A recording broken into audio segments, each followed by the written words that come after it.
Very good evening to all. Manoj સરે already બધું કહી દીધું છે ઓટિઝમ વિશે. સો just I revise a few points. શું છે ઓટિઝમના લક્ષણો શું છે, ઓટિઝમના કારણ શું છે અને ઓટિઝમનું મેનેજમેન્ટ ટ્રીટમેન્ટ કેવી રીતે કરવામાં આવે છે. Autism is a neuro development disorder, means કે બાળકના બ્રેઇન ડેવલપમેન્ટ રિલેટેડ પ્રોબ્લેમ છે. મીન્સ કે જ્યારે બાળકનું બ્રેઇન પ્રોપર ડિરેક્શનમાં ડેવલપ ના થાય તો because of that's the autism થાય છે. હવે ઓટિઝમના લક્ષણો શું હોય છે? મેઇનલી 3 લક્ષણો હોય છે: પુઅર સોશિયલાઇઝેશન, પુઅર કોમ્યુનિકેશન અને રેસ્ટ્રિક્ટિવ એન્ડ રિપીટેટિવ બિહેવિયર. મેં ડિટેલ્સમાં બધા વિશે કહીશ. Poor socialization, as we know the poor socialization means કે જ્યારે આપણે બાળકને બોલાવીએ ત્યારે બાળક આપણી સામે આઈ ટુ આઈ કોન્ટેક્ટ કરે, એને આપણે નોર્મલ સોશિયલાઇઝેશન કહીએ છીએ. તો આવું સોશિયલાઇઝેશન ઓટિઝમ બાળકોમાં ડિફેક્ટિવ હોય છે. મીન્સ આવા બાળકોને ઇમોશનલ એટેચમેન્ટ પણ નથી હોતું. મીન્સ કે પેરેન્ટ્સમાં મમ્મી કોણ છે, ફાધર કોણ છે એ એમને ખબર નથી પડતી. મીન્સ કે જે નોર્મલ ઇમોશનલ બોન્ડિંગ જે હોવું જોઈએ પેરેન્ટ્સ સાથે, જે આવા કિડ્સમાં હોતું નથી. અને આવા બાળકો ઇમોશનલને રેગ્યુલેટ કરવામાં પ્રોબ્લેમ હોય છે. એવી રીતે એક્ઝામ્પલ આપું કે ઘરમાં કોઈ ફંક્શન છે, બધા હસે છે, ત્યારે આ બાળક રડવા લાગે છે. એનાથી ઊંધું જ્યારે કોઈ ઘરમાં કોઈ એવી સેડ ઇવેન્ટ થાય છે, બધા ક્રાય કરે છે, ત્યારે આવા બાળકો હસે છે.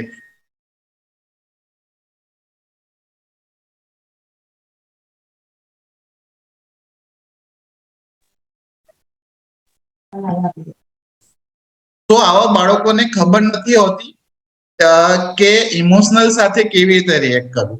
Second is the poor communications. Communication, first we have to understand what is the communication, what is the speech. Communications means આપણા વિચારો બીજાને કેવી રીતે કહી શકવા, એને આપણે કહીએ કોમ્યુનિકેશન. સ્પીચ મતલબ જ્યારે આપણે બાળક કોઈ પણ સેન્ટેન્સ બોલે છે, એની જાતે બોલે છે, એને સ્પીચ કહીએ છીએ. તમે જોયું હશે ડેફ એન્ડ ડમ્બ કિડ્સ જે હોય છે બોલી નથી શકતા, but they are in the good in the communication. Means કે ઓટિઝમ વાળા બાળકોમાં સ્પીચમાં પ્રોબ્લેમ નથી હોતો, પ્રોબ્લેમ હોય છે કોમ્યુનિકેશન્સમાં. અને આ કોમ્યુનિકેશનમાં પ્રોબ્લેમ એટલા માટે હોય છે કે સોશિયલાઇઝેશનમાં પ્રોબ્લેમ હોય છે. કોઈની સાથે પણ આપણે કોમ્યુનિકેટ કરીએ, first we have to make the socialize, eye to eye contact આપણે કરીએ અને પછી આપણે એની સાથે વાતચીત કરીએ. તો ધેટ્સ વાય ઓટિઝમ વાળા બાળકોમાં સોશિયલાઇઝેશનમાં પ્રોબ્લેમ હશે. That's why the problem in the communications. Third is the restrictive and repetitive behaviour, means के ऐसे बच्चों को जो उनका रूटीन लाइफ है, रूटीन टॉयज जो है उसके साथ ही वो फिक्स रहते हैं, उनमें कुछ नया आप चेंज करते हो, रूटीन से जरा हटके कुछ करते हो, तो ऐसे बच्चे ज्यादा इरिटेबल हो जाते हैं. यहाँ पे आप पिक्चर में देखो कि एक बच्चे ने पूरे टॉयज एक लाइन में रखा है. तो ऐसे ऑटिज्म वाले बच्चे को ऐसे टॉयज एक लाइन में रखना, सर्कल में रखना, वो ज्यादा पसंद रहता है. और उनका जो रूटीन शेड्यूल जो रहता है वो फिक्स रहता है. कुछ चेंज करते हो तो ज्यादा वो इरिटेट हो जाते हैं. ये तीनों सिम्टम्स के साथ मोस्ट इम्पोर्टेंट जो लक्षण देखने को मिलता है ऑटिस्टिक किड्स में, sensory issue. Sensory issue means કે આપણી પાસે જે 5 સેન્સીસ છે એની સાથે વધારે પડતું રિએક્ટ કરવું કે ઓછું રિએક્ટ કરવું, એને આપણે સેન્સરી ઇશ્યુ કહીએ છીએ. મીન્સ કે જે સેન્સીસ સાથે આપણે નોર્મલ બાળક જે રિએક્ટ કરવું જોઈએ એના કરતા વધારે રિએક્ટ કરે કે ઓછું રિએક્ટ કરે, એને આપણે સેન્સરી ઇશ્યુ કહીએ. First is the touch. Touch માટેના એક્ઝામ્પલ મેં તમને આપું. આવા બાળકોને નેલ કટિંગ ને હેર કટિંગમાં પ્રોબ્લેમ વધારે આવે છે compare to normal kids. Means કે આવા બાળકો એડપ્ટ થતા વાર લાગે છે નેલ કટિંગ અને હેર કટિંગમાં. પ્લસ આવા બાળકો કોઈ સરફેસ એમને પસંદ નથી હોતી, યા ગરમ ઠંડી ઇરેગ્યુલર ટેક્સચર હોય છે તો ટો વોકિંગ કરે છે. તો મીન્સ કે એ લોકો વધારે પડતા સેન્સિટિવ હોય છે ટચ સાથે. That's why they are doing the toe walking. Plus જે સરે કીધું કે આવા બાળકોને હગ કરવું ના પસંદ હોય, મીન્સ કે એ વધારે પડતું રિએક્ટ કરે છે, એમને વધારે ઇરિટેટ લાગે છે કોઈ હગ કરે ત્યારે. સો that is we call the touch sensory issue. Second is sound sensory issue, auditory sensory issue. Means કે જે પણ સાઉન્ડ રૂટીનલી સાઉન્ડ આપણે રૂટીન લાઈફમાં જે સાંભળતા હોય છે એની સાથે વધારે પડતા રિએક્ટ કરે છે કે ઓછું રિએક્ટ કરે છે. નોર્મલી આપણા ઘરમાં જે કોમન સાઉન્ડ હોય છે પ્રેશર કુકરની સીટી એન્ડ મિક્સીનો સાઉન્ડ, એની સાથે આવા બાળકો ડરતા હોય છે, કાન બંધ કરે છે કે રડવા લાગે છે. તો મીન્સ કે એ લોકો વધારે પડતા રિએક્ટ કરે છે. પ્લસ જે સેકન્ડ એક્ઝામ્પલ ઇઝ આવા બાળકોનું કોઈ ફેવરેટ સોંગ કે રાઇમ્સ સપોઝ બીજા રૂમમાં પણ વાગતી હોય તો બાળક એક રૂમમાંથી બીજા રૂમમાં દોડીને ત્યાં જતું રહે છે અને એક્સાઇટ થઈને જમ્પિંગ ને હેડ ક્લેપિંગ કરવા લાગે છે. મીન્સ કે તે વધારે પડતા રિએક્ટ કરે છે તે સાઉન્ડ સાથે. થર્ડ ઇઝ અ ટેસ્ટ કે ઓરોમોટર સેન્સરી ઇશ્યુઝ કે આવા બાળકોને ખાવામાં પણ પ્રોબ્લેમ હોય છે. મીન્સ કે જે બાળકોને જે ખાવામાં ફેવરિટ હોય એ જ વસ્તુ ખાય, એના કરતા તમે કોઈ ચેન્જ કરો એમાં વધારે પ્રોબ્લેમ. ખાવામાં specifically not the taste, texture wise. Texture example આપો, ખીચડીની એક સીટી વધારે વાગી ગઈ કે ઓછી વાગી ગઈ, આ બાળકો એ ખીચડી પસંદ નથી કરતા. મીન્સ કે જે એમને ટેક્સચર વાળું ફૂડ પસંદ છે એ જ રૂટીનલી લે છે. જનરલી આવા બાળકોને ક્રન્ચી ફૂડ્સ વધારે પસંદ હોય છે, જેમાં અવાજ આવે, જ્યારે આપણે ચુઈંગ કરીએ ત્યારે અવાજ આવે એવું ફૂડ્સ આવા બાળકોને જનરલી વધારે પસંદ હોય છે. Fourth is the vision and વેસ્ટિબ્યુલર sensory issue. Means કે આવા બાળકોને રાઉન્ડ વસ્તુ જે હોય છે એ વધારે પડતું એટ્રેક્શન હોય છે. જે એમનું ફેવરેટ ટોયસ હોય છે કાર્સ કે વ્હીલ્સ. કાર્સ ને આપણે જે નોર્મલ બાળક રમે એના કરતા ઉલટી રીતે રમે છે. બાળક કાર કે ટ્રેનને ઉલટી કરીને એ વ્હીલ્સ જે હોય છે એને વધારે પડતા સ્પિનિંગ કર્યા કરે છે અને એ વ્હીલ્સને કન્ટિન્યુઅસ જોયા કરે છે. તો ધેટ્સ મીન્સ કે વધારે પડતા સેન્સિટિવ છે ધેટ્સ રાઉન્ડ ઓબ્જેક્ટ સાથે. So that is we call the vestibular sensory issue. And last is the olfactory sensory issue, means smell related. મતલબ આવા બાળકોને કોઈ પણ વસ્તુ ખાતા પહેલા એ વસ્તુને પહેલા સ્મેલ કરે અને એના પછી જ ખાય છે. તો that's we call the olfactory sensory issue. હવે જે આ બધા સેન્સરી ઇશ્યુ મેં તમને કહ્યા એ બધા કિડ્સમાં હોય જરૂરી નથી, અને આ બધા સિમ્ટમ્સ બધા કિડ્સમાં હોય એવું જરૂરી નથી. Because nowadays is autism level નથી થતું, ઓટિઝમ સ્પેક્ટ્રમ ડિસઓર્ડર્સ. મીન્સ કે આ સ્પેક્ટ્રમ ઓફ ધ ડિસઓર્ડર છે that's very from very mild to severe, અને બધા કિડ્સમાં અલગ અલગ 25 સિમ્ટમ્સ જોવા મળે છે. એના બેઝ પર they diagnose as a autism. So that's not means કે all sensory issue બધા કિડ્સમાં જોવા મળે. એન્ડ એસોસિએટેડ સિમ્ટમ્સ આ થઈ ગયા ઓટિઝમના સિમ્ટમ્સ. પણ એની સાથે અમુક સિમ્ટમ્સ જે હોય છે જનરલી બધા બાળકોમાં જોવા મળતા હોય છે. That's we call the associated symptoms. First is the ADHD. ADHD એટલે attention deficit hyperactivity disorders. Means Gujarati में આપણે કહીએ કે ચંચલપન. ऐसे बच्चे जो रहते हैं वो ज्यादा चंचल रहते हैं, वो एक जगह पर बैठेंगे नहीं, कुछ ना कुछ चीज करेंगे, थोड़ी देर के लिए एक चीज करेंगे, उसके बाद दूसरा चीज करने जाएंगे. मीन्स के उनका जो अटेंशन स्पान रहता है बहुत कम रहता है और ज्यादा हाइपर रहता है. सेकेंड इज द रिपीटेशंस और इकोलेलिया. मीन्स के सेम चीज वो बार बार रिपीट करते हैं. एग्जाम्पल में आपको दूंगा, कोई बच्चा switch on end of continuous 1-2 minute के लिए करता है, कोई बच्चा कपबोर्ड का डोर ओपन क्लोज बार बार करता है, तो उसको हम बोलते हैं रिपीटेशंस. और जो इकोलेलिया मीन्स के जो हम बोलते हैं वो ही रिपीट करते हैं. एग्जाम्पल, कोई बच्चे को अपन पूछे कि उसका नाम क्या है, तो व्हाट्स योर नेम, वो सेम क्वेश्चन को रिपीट करेगा आंसर देने की बजाय. तो इसको जो बोलते हैं हम रिपीटेशंस. थर्ड जो रहता है इरिटेबिलिटी. ऐसे बच्चों में कुछ बच्चों में इरिटेबिलिटी ज्यादा रहता है. स्पेसिफिकली जब वो क्राउडेड प्लेस में जाते हैं, नई जगह पे जाते हैं, तो वो ज्यादा इरिटेट हो जाते हैं. मीन्स के वो ज्यादा सेंसिटिव हो रहे, वो ज्यादा ओवर क्राउडेड पॉपुलेशन के साथ. Fourth is the sleep problems. Means ऐसे बच्चों का जो स्लीप पैटर्न रहता है वो वेरी डिस्टर्ब रहता है. मीन्स के वो रात में सो जाते हैं तो उसके बाद उठते हैं, उसके बाद 10-15 मिनट्स के लिए रोते हैं, उसके बाद वापस सो जाता है. मीन्स उनका जो स्लीप पैटर्न जो रहता है प्रॉपर नहीं रहता है. तो ऐसे बच्चों के मैनेजमेंट में फर्स्ट हम स्लीप उसका नॉर्मलाइज करते हैं, उसके बाद जो भी ऑटिस्टिक लक्षण है उसमें कमी आती है. तो ये हो गए उसके एसोसिएटेड सिम्टम्स. अभी उसका इंसिडेंस कितना है, मीन्स कितने % नॉर्मल बच्चों में ऑटिस्टिक लक्षण दिखने को मिलता है. जो लास्ट स्टडी है उसके हिसाब से 68 बच्चों में से एक बच्चे को ऑटिज्म होता है, जो रिसेंट डेटा है, और उसमें बॉयज में ज्यादा रहता है compare to girls.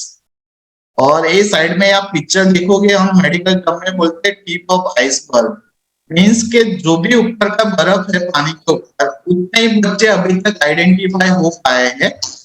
Majority of the बच्चे आइडेंटिफाई नहीं हो पाए because of the lake of the awareness, और उनको जो फैसिलिटी रहता है वो स्पेशलिस्ट का फैसिलिटी नहीं रहता, उसकी वजह से वो आइडेंटिफाई नहीं हो पाए। मीन्स के अपन रियल में सभी बच्चे का असेसमेंट करें तो इसका इंसिडेंस डे बाय डे बढ़ रहा है।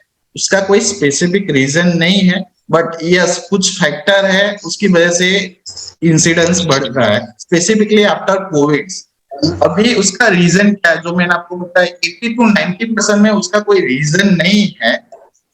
पर मैं आपको बताऊंगा कुछ रिस्क फैक्टर या है जिसकी वजह से ऑटिज्म होने का चांसेस ज्यादा रहता है। जैसे मनोज सर ने बोला कि स्क्रीन टाइम ज्यादा, मोबाइल ज्यादा देखना, yes, and socialization the lack रहता है जो कोविड में हुआ। कोविड में सोशलाइजेशन कम हुआ, सारे पेरेंट्स ने बच्चे को मोबाइल दे दिया, तो उसकी वजह से क्या होता है, स्पेसिफिकली 9 months to 2 years के बीच में उस टाइम पे जो ब्रेन का जो सर्किट होता है सबसे ज्यादा डेवलप होता है, और उस टाइम पे ज्यादा बच्चे को स्क्रीन टाइम देते हैं तो उनका जो ब्रेन का जो सर्किट है प्रॉपर वे में डेवलप नहीं होता, मीन्स के उनका इंटरेक्शन एक्सटर्नल वर्ल्ड के साथ नहीं रहता है। तो बच्चे अपने मोबाइल में स्क्रीन में बिजी रहते हैं, तो उनकी वजह से उनका सर्किट्स ऐसे डेवलप होता है जिससे वो सोशलाइज कम हो पाए।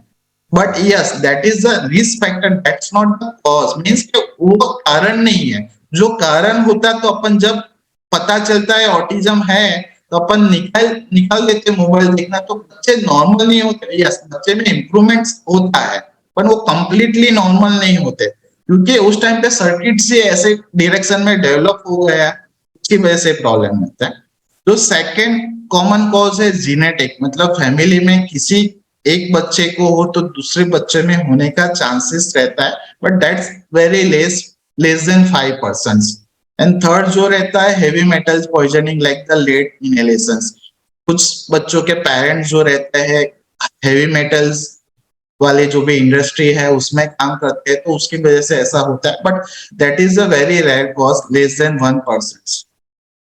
जो रेड लाइन में मैंने लिखा है not occur because of the vaccination, because पहले के जमाने में माना जाता था कि वो एमएमआर वैक्सीन की वजह से होता है, पर अभी बहुत सारी स्टडी आ गई है वो कंफर्म कर रही है कि वैक्सीन की वजह से नहीं हो रहा है। सो आपको वैक्सीन लेने में डरना नहीं चाहिए, दैट इज द श्योर के ऑटिज्म वैक्सीन की वजह से नहीं होता है। अभी these are the no relation with the IQ because this is most important factor, because इसकी वजह से बहुत सारे पेरेंट्स जो रहते हैं वो डॉक्टर को दिखाने में डॉक्टर को इजीली वो नहीं दिखा पाते, बिकॉज उनको लगता है कि उसके बच्चे को सब कुछ आता है, सपोज एबीसीडी है, राइम्स है, वो बोलता है, बट ये ऑटिज्म को आईक्यू के साथ कोई लेना देना नहीं है।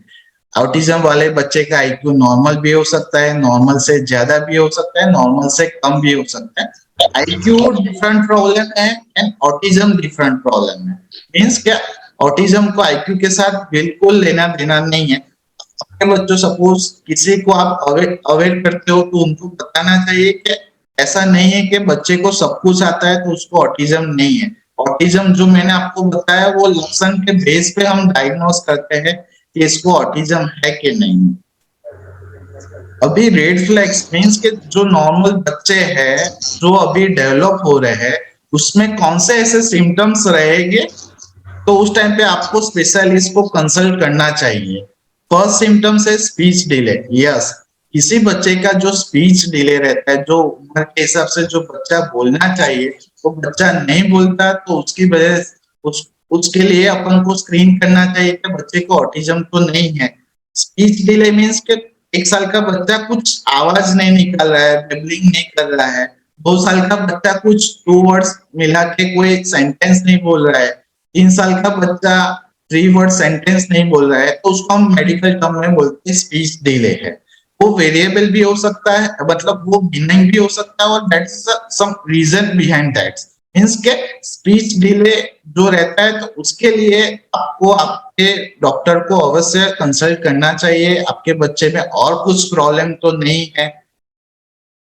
सेकंड जो रहता है रिपीटेटिव मैनरिज्म, मीन्स के एक ना एक चीज जो रिपीट करते हैं, तो ऐसे बच्चों में भी अपन को ऑटिज्म के लिए स्क्रीन करना चाहिए।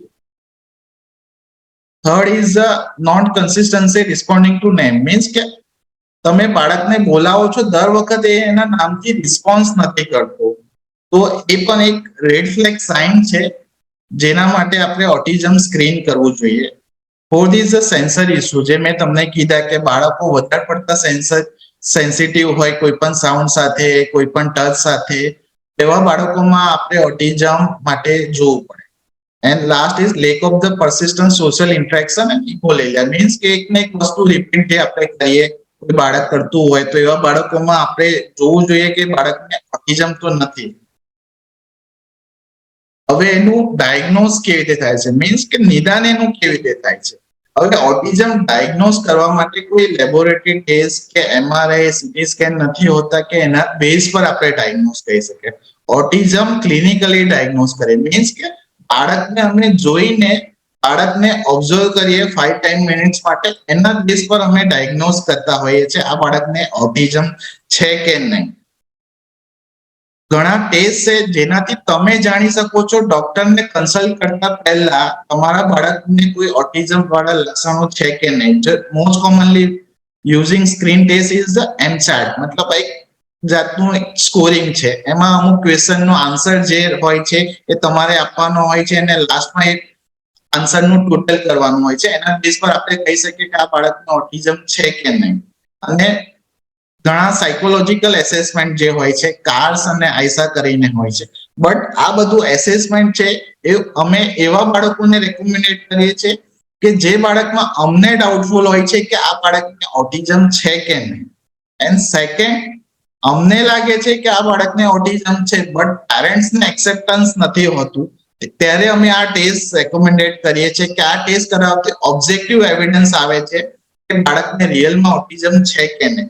બટ રૂટીનલી અમે બધા કિડ્સમાં એપ્લાય નથી કરતા. ઇન્વેસ્ટિગેશન અમે એટલા માટે કરીએ છીએ કે ઘણી વખતે કોઈ વિટામિન્સની ડેફિશિયન્સી હોય તો આ ઓટિઝમના જે લક્ષણો હોય એની સિવિયરિટી વધે છે.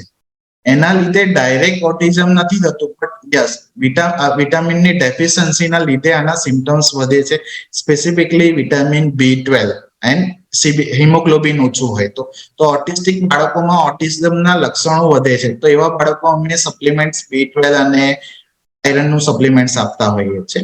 અને બેરાટીસ, મતલબ કે આવા બાળકોને સ્ક્રીનિંગ માટે અમે સાંભળવાની જે તપાસ હોય છે કરાવતા હોઈએ છીએ. એમાં તો પ્રોબ્લેમ નથી, બીકોઝ એમાં પ્રોબ્લેમ હોય તો એનું મેનેજમેન્ટ અલગ હોય છે કમ્પેર ટુ ઓટિઝમ્સ.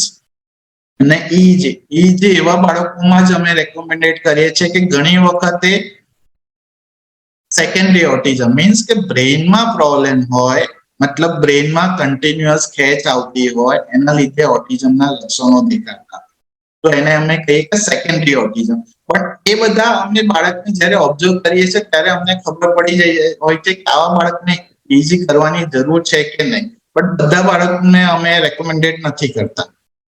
હવે મેનેજમેન્ટ, હવે એનું ટ્રીટમેન્ટ કેવી રીતે. First step is the early identification. જેટલું જલ્દી ડિટેક્ટ કરીએ એટલો વધારે ફાયદો થાય.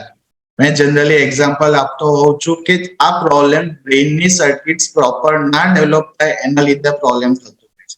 હવે આપણે ટ્રીટમેન્ટ કરવી છે, બ્રેઇનની સર્કિટ્સ મોડિફાઈ કરવી છે, તો જેટલું આપણે જલ્દી ડિટેક્ટ કરીએ એટલું વધારે મોડિફાઈ કરી શકીએ. એક વખત બ્રેઇનની સર્કિટ્સ ડેવલપ થઈ ગઈ પછી આપણે એટલું મોડિફાઈ નથી કરી શકતા.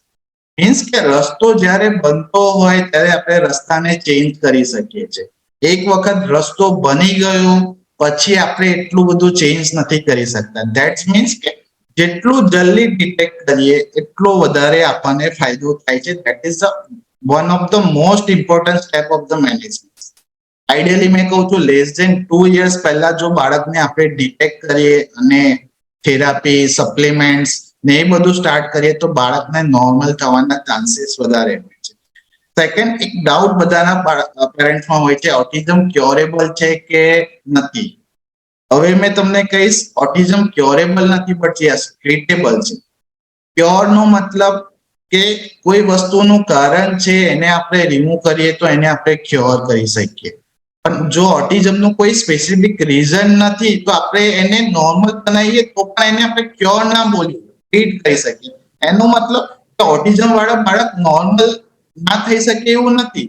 જેટલું આપણે જલ્દી ડિટેક્ટ કરીએ એટલું નોર્મલ થવાના ચાન્સીસ વધારે હોય. મતલબ ઓટિઝમ વાળા બાળક નોર્મલ થઈ શકે, એવું નથી કે ઓટિઝમ ક્યોરેબલ નથી એટલે આવા બાળકો નોર્મલ નથી થઈ શકતા. બટ એ હશે આફ્ટર 5-6 યર્સ પછી આપણને ઓટિઝમના સિવિયર લક્ષણો દેખાય, આપણે કહી શકીએ કે આ બાળકમાં નોર્મલ થવાના ચાન્સીસ ઓછા છે. ઓકે, તો એ મેઇન જે બધા પેરેન્ટ્સની ક્વેરી હોય છે કે ક્યોરેબલ છે કે નહીં, તો ટ્રીટ આપણે કરી શકીએ છીએ અને આવા બાળકો નોર્મલ થઈ શકે છે. તો first important step is early identity. Second, અમે નિદાન તો આપી દઈએ છીએ કે આ બાળકને ઓટિઝમ છે. સેકન્ડ જો રહેતા હોય છે કે એક્સેપ્ટન્સ ટુ પેરેન્ટ્સ. પેરેન્ટ્સમાં એક્સેપ્ટન્સ કેટલું છે, બીકોઝ અમે જોઈએ છે ડેલી ઓપીડીમાં ઘણા બધા પેરેન્ટ્સનો એક્સેપ્ટન્સ નથી હોતું કે મારા બાળકને પ્રોબ્લેમ છે કે નથી, બીકોઝ બાળક બધું બોલે છે, બાળક એબીસીડી આવડે છે, અને ઓટિઝમ કેવી રીતે હોય છે.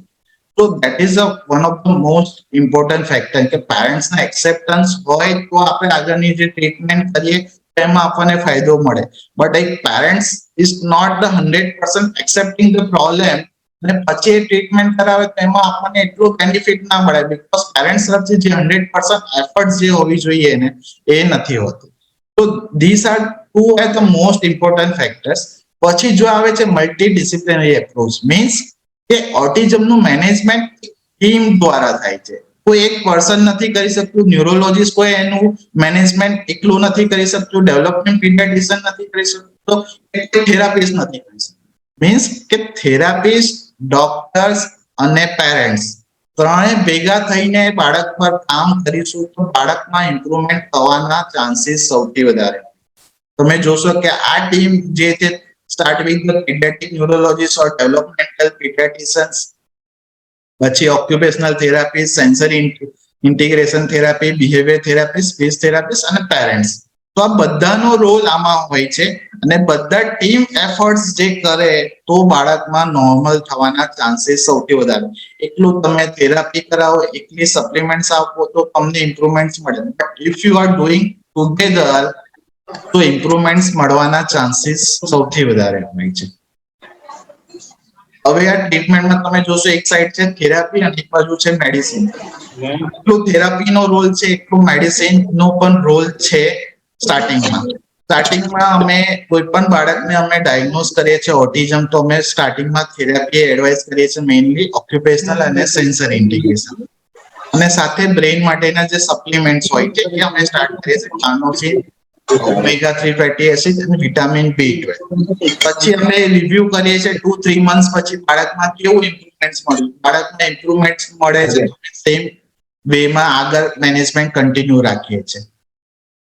પણ બાળકમાં હાઇપર એક્ટિવિટી વધારે છે, બાળકમાં ઇરિટેબિલિટી વધારે છે, બાળકમાં સેન્સરી ઇસ્યુ વધારે છે, રિપીટેશન્સ વધારે છે, જે થેરાપીથી પણ કંટ્રોલ નથી થઈ શકતા, તો એવા કેસમાં અમને મેડિસિન આપવાની જરૂર પડે છે, જે સ્પેસિફિક મેડિસિન જે કહીએ. હાઇપર એક્ટિવિટી માટે મેડિસિન આપે તો બાળક શાંત થાય તો જે થેરાપી કરાવે તો એમાં ઇમ્પ્રુવમેન્ટ વધારે. મીન્સ કે બાળક એક જગ્યાએ બેસે નહીં તો થેરાપિસ્ટ જે કરાવે છે તો એનું ઇમ્પ્રુવમેન્ટ નથી મળતું.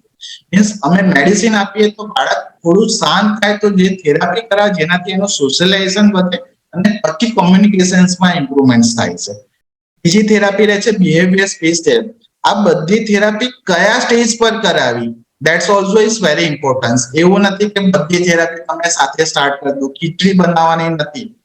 ફર્સ્ટ પહેલા બાળકનું આપણું ટાર્ગેટ રહેશે કે બાળકને પહેલા શાંત કરવાનો છે, એનું સોશિયલાઇઝેશન વધારવાનું છે અને સિટિંગ ટોલરન્સ વધારવાનું છે. ફર્સ્ટ બાળક સોશિયલાઇઝ થાય છે, સિટિંગ ટોલરન્સ ઇમ્પ્રુવ થાય છે તો ઓટોમેટિકલી એનું કોમ્યુનિકેશન આવે છે. તો આપણે ડાયરેક્ટ પહેલા સ્પીચ થેરાપી પર ફોકસ કરીએ, બટ બાળક આઈ ટુ આઈ કોન્ટેક્ટ નથી કરતો તો સ્પીચ થેરાપી કરવાનો કોઈ મતલબ નથી.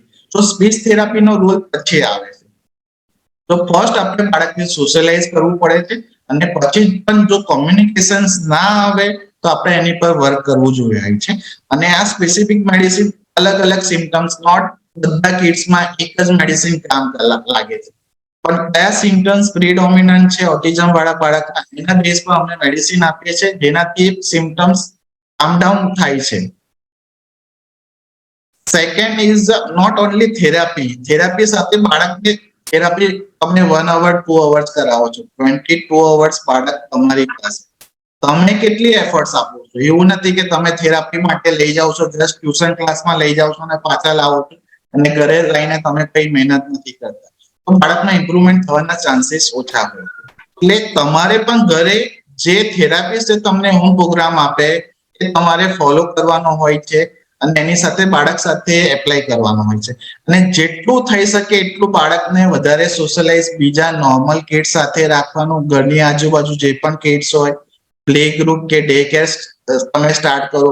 પ્લે ગ્રુપ અને ડે કેર આપણે એકેડેમિક પોઈન્ટ ઓફ વ્યૂ મોકલતા નથી, પણ બાળકને વધારે પડતું સોશિયલાઇઝ કરવા માટે.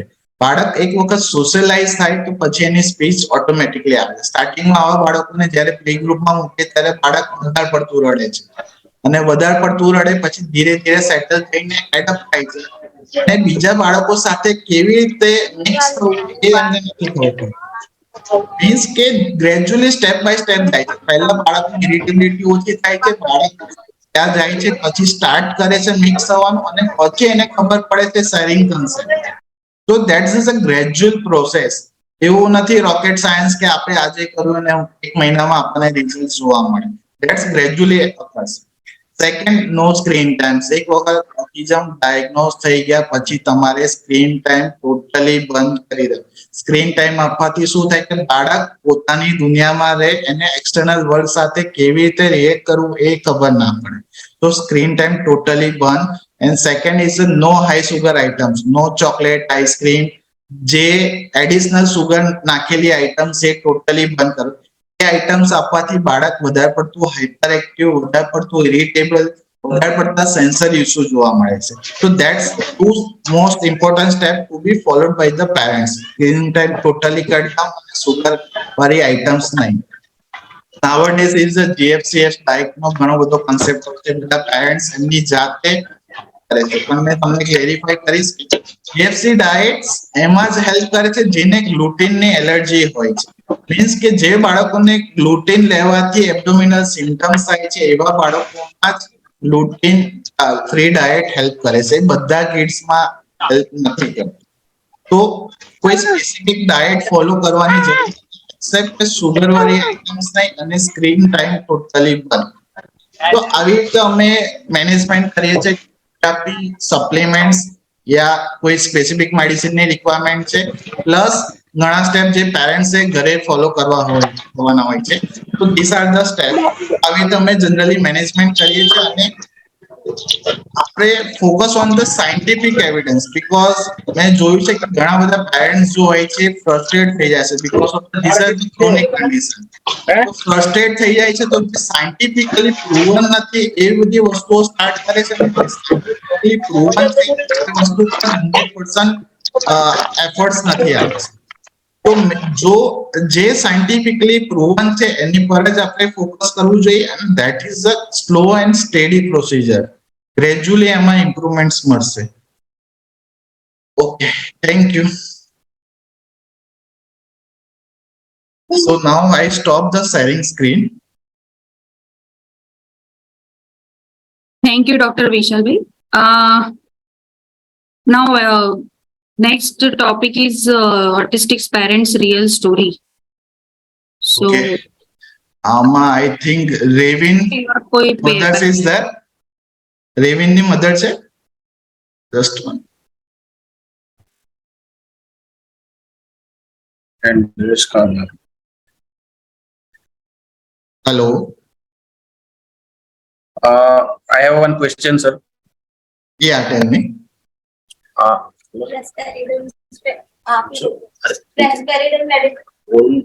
सर रेस्पेरिडोन मेडिसिन जब दी जाती है जब हाइपर एक्टिविटी होती है. Hello.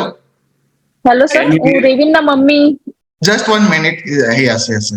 Yes, તમે પહેલા સ્ટાર્ટ કરો. First V start the parents, real parents ની સ્ટોરી શું છે, મતલબ જેના કિડ્સ ઓલરેડી ઓટિઝમ ડાયગ્નોઝ થઈ ગયું છે એમનો એક્સપિરિયન્સ શું છે. આપણે ફર્સ્ટ એક 1-2 પેરેન્ટ્સ નો આપણે એક્સપિરિયન્સ સાંભળીશું અને પછી જે ઓપન ક્વેશ્ચન આન્સર છે એ આપણે આન્સર કરીશું. યસ, રેવિન્સ મધર. તો સર હું ગુજરાતીમાં બોલું કે yes yes, whatever language, no problem. હિન્દીમાં હું બોલું છું Yes, yes. because હિન્દી લોકોને બી સમજ પડે એટલે. તો પહેલા તમે તમારા બાળકનું નામ શું છે, એજ કેટલી છે, તમને તમારા બાળકની કેટલી એજ પર તમને ખબર પડી કે આને ઓટિઝમ છે, અને પછી તમારી જર્ની કેવી રીતે સ્ટાર્ટ થઈ અને અત્યારે શું સ્ટેટસ છે, તો આ ફ્લોમાં તમે બધાને કહો. સારું. તો हाय एवरीवन, મારું નાम रेखा पारेख છે અને મને मुझे 4 ईयर का सन है, उसका नाम है रेविन.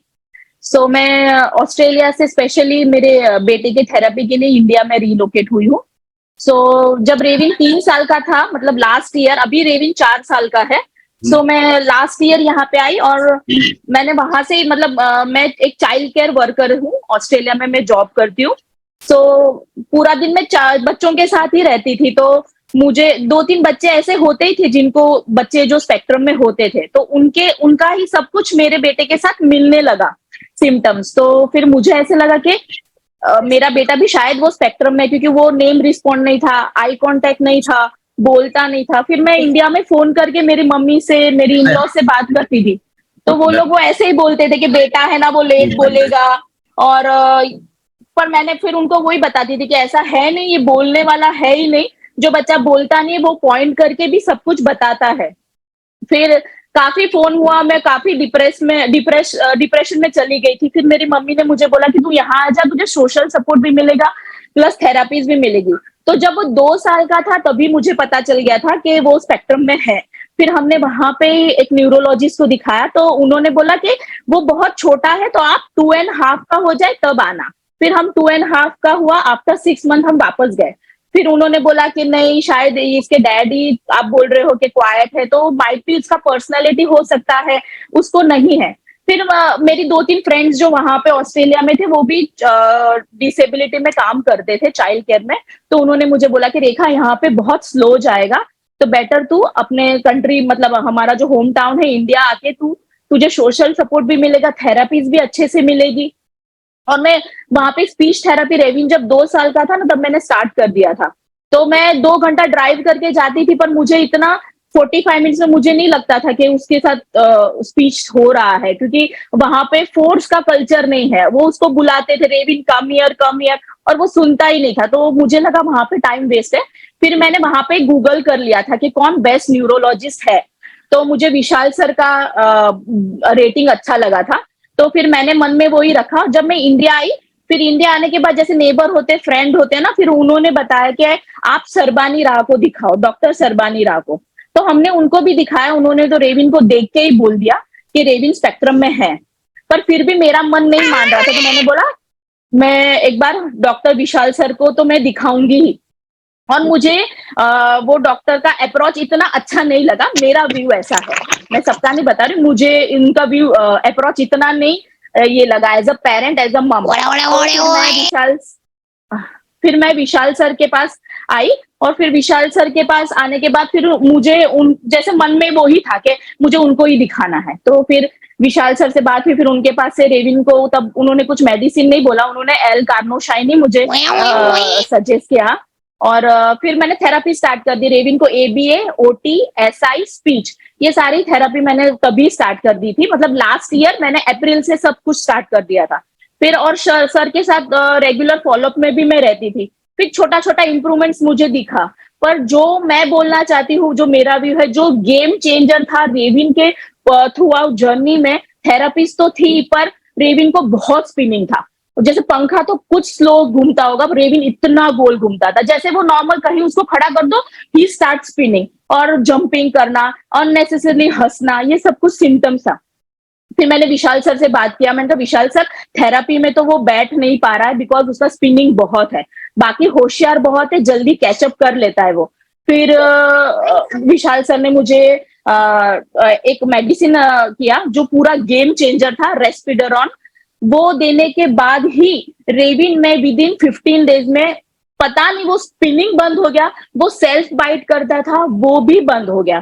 तो और मैंने ना थेरापिस्ट से मैंने बताया नहीं था, क्योंकि मेरी फ्रेंड्स ने बताया था आप मत बताना अगर मेडिसिन दे रहे हो तो मैंने नहीं बताया। फिर वो थेरेपिस्ट सब मुझसे बात करने लगे, मैडम क्या हुआ, आप कुछ दे रहे हो मेडिसिन, कुछ रेविंग में सडन इतना चेंज कैसे आ गया।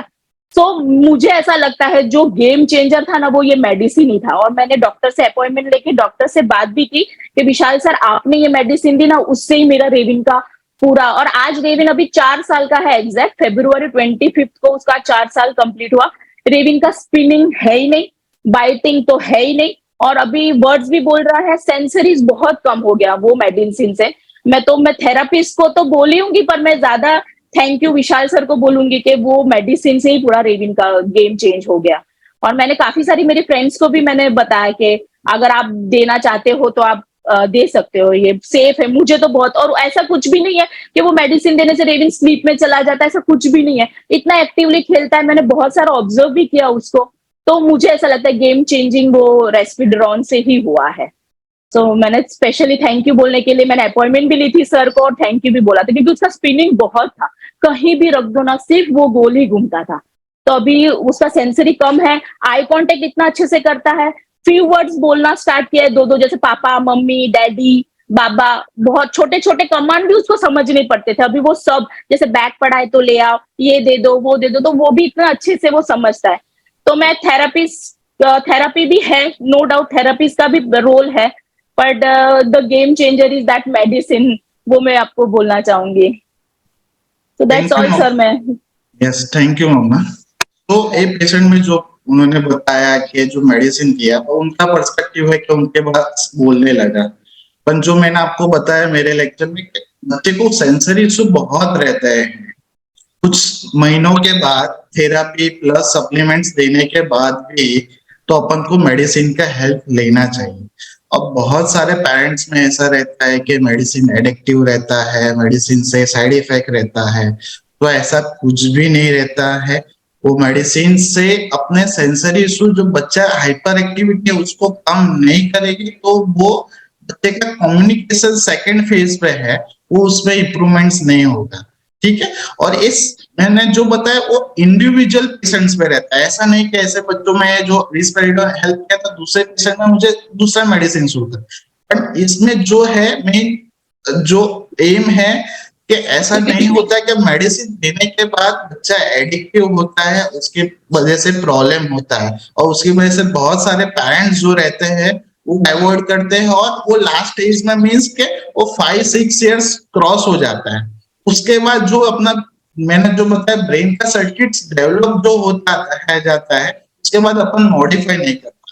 तो कौन से समय पे कौन से एज पे देना है, that is the most important step. जैसे मेडिसिन का ऐसे थेरापी का भी है। आजकल मैंने देखा है कि बहुत सारे थेरापी सब साथ में होता है, ऐसा नहीं बोला थेरापी का बहुत बड़ा रोल है, पर थेरापी कौन सी थेरापी देना चाहिए, बच्चे में क्या प्रॉब्लम है उसके बेस पे।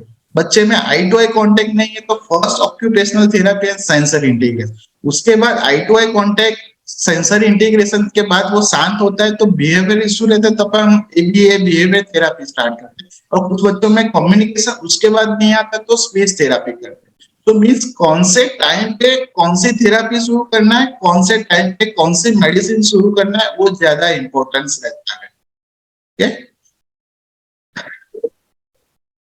Other Sivan father is there? Bhavya father. Bhavya father. Okay, Mr. Kerul Mistry. Okay. Yeah, tell me. आवाज आ रही है sir? Yes, yes. Okay, actually मैं मेरा एक्सपीरियंस शेयर करूंगा सर अदर पेरेंट्स से।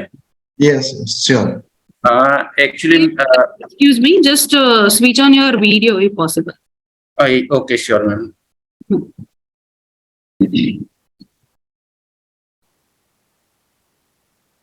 हेलो, हाँ दिख रहा है ma'am? Yes, yes. Yeah, it is visible. Okay, thank you sir. Myself Kerul Mistry, और मेरा 2 साल का 26 मंथ सन है, हुज नेम इज भव्य मिस्त्री। एक्चुअली सर हम लोग है तो लास्ट मार्च मंथ में ही यहाँ पे बड़ौदा शिफ्ट हुए थे।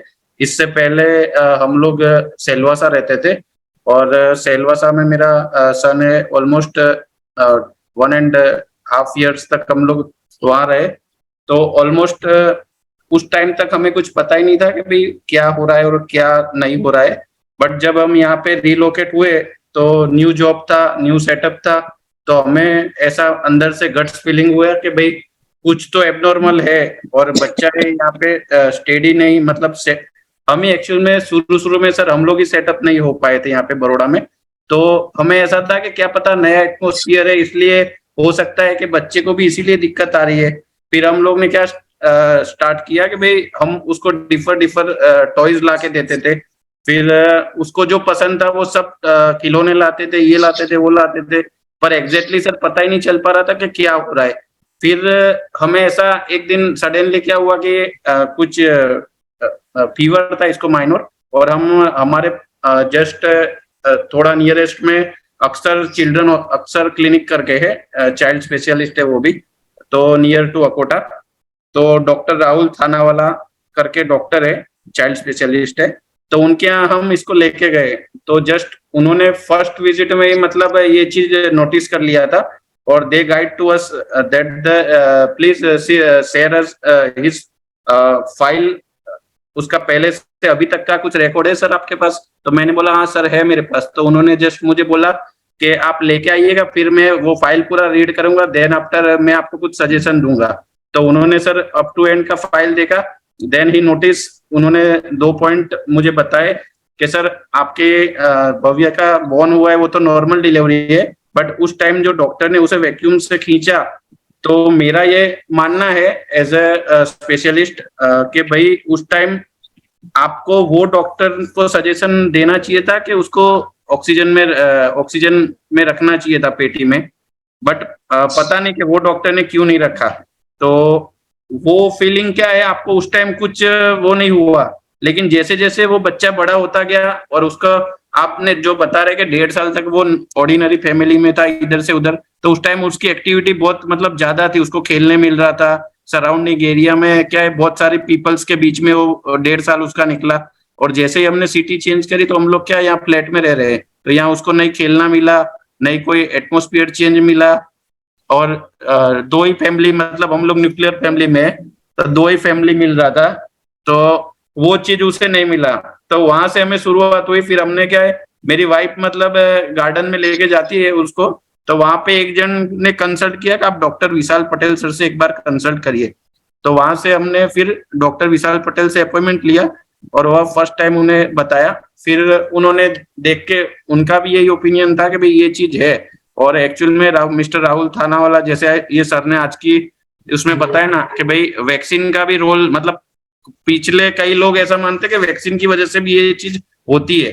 एक्चुअल में राहुल सर ने बहुत सारी चीजें बताई थी, उसमें से कुछ चीज मुझे करेक्ट लगी, कुछ चीज मुझे ऐसा लगा कि वो भी मतलब करने जैसा है और कुछ नहीं करने जैसा है, दोनों चीज थी।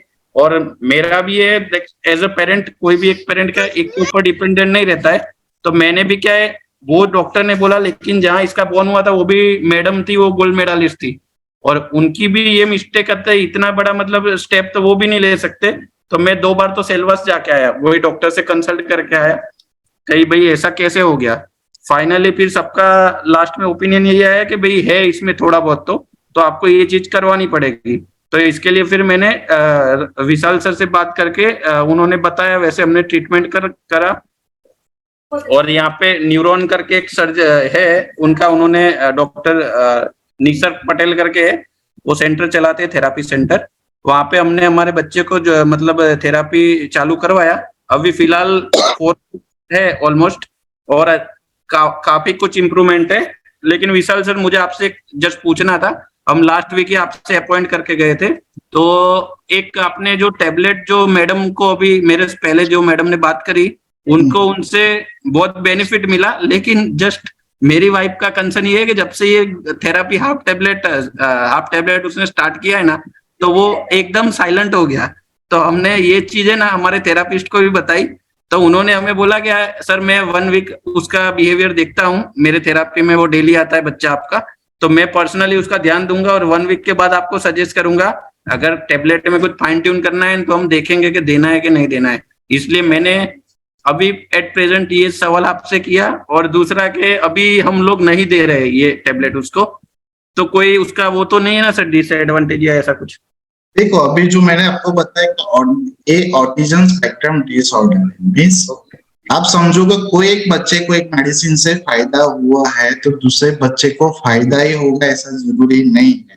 यस, जो आप जो बताऊंगा जो भी स्पेसिफिक मेडिसिन है, जो हाइपर एक्टिविटी, इरिटेबिलिटी, वो सब कम करने के लिए जो भी मेडिसिन रहता है ना, वो सभी बच्चों में फायदा नहीं रहता। जो मैं आपको सभी पेरेंट्स को मैं बोलता हूँ कि जो आप मेडिसिन देने के बाद कुछ होता है तो मुझे कांटेक्ट करना है। कुछ हाइपर एक्टिविटी के लिए जो मेडिसिन रहता है, एक्सेप्टा रहता है, इंस्पिरा, जो हम देते हैं जनरली 70% में बच्चा शांत होता है, पर 30% ऐसे चांसेस जो रहते हैं जो बच्चे में रिवर्स इफेक्ट आता है।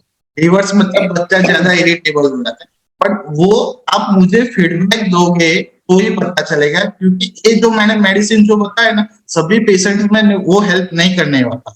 जो आपने बताया, सपोज आपके बच्चे में सूट नहीं हुई है तो अपन को शायद कम डोज करके अपन को ट्राई करना चाहिए, या कम डोज में भी प्रॉब्लम आ रहा है तो अपन वो मेडिसिन को स्टॉप करेंगे, समझे।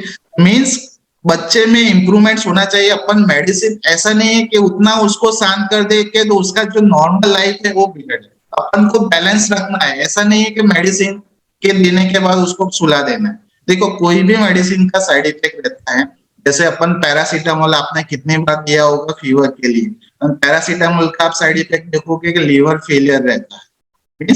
पर किसको लीवर फेलियर होता है? सब लोग पैरासीटामोल ले रहे हैं, उसकी वजह से किसको हो रहा है? तो सभी मेडिसिन का साइड इफेक्ट रहता है, और वो जैसे फीडबैक देके पेरेंट्स, उसके बेस पे हम फाइन ट्यूनिंग करते हैं, आप समझे। तो सपोज आपके बच्चे में मैंने कम अभी डोज किया और उसके बाद भी वो शांत रहता है तो मुझे वो स्टॉप ही करना पड़ेगा, ठीक है। तो वो आपकी तरफ से जो फीडबैक रहेगा दैट इज मोर इम्पोर्टेंट। तो इसीलिए जो रहता है, एक मैंने जो आपको बताया टीम वर्क रहता है, सबको पता होना चाहिए। बहुत सारे थेरापिस्ट रहता है, थेरापिस्ट मुझे बताते हैं सर आपने मेडिसिन शुरू किया उसके बाद में ये चेंज है, उसके बाद ये बच्चा ज्यादा एग्रेसिव हो गया है।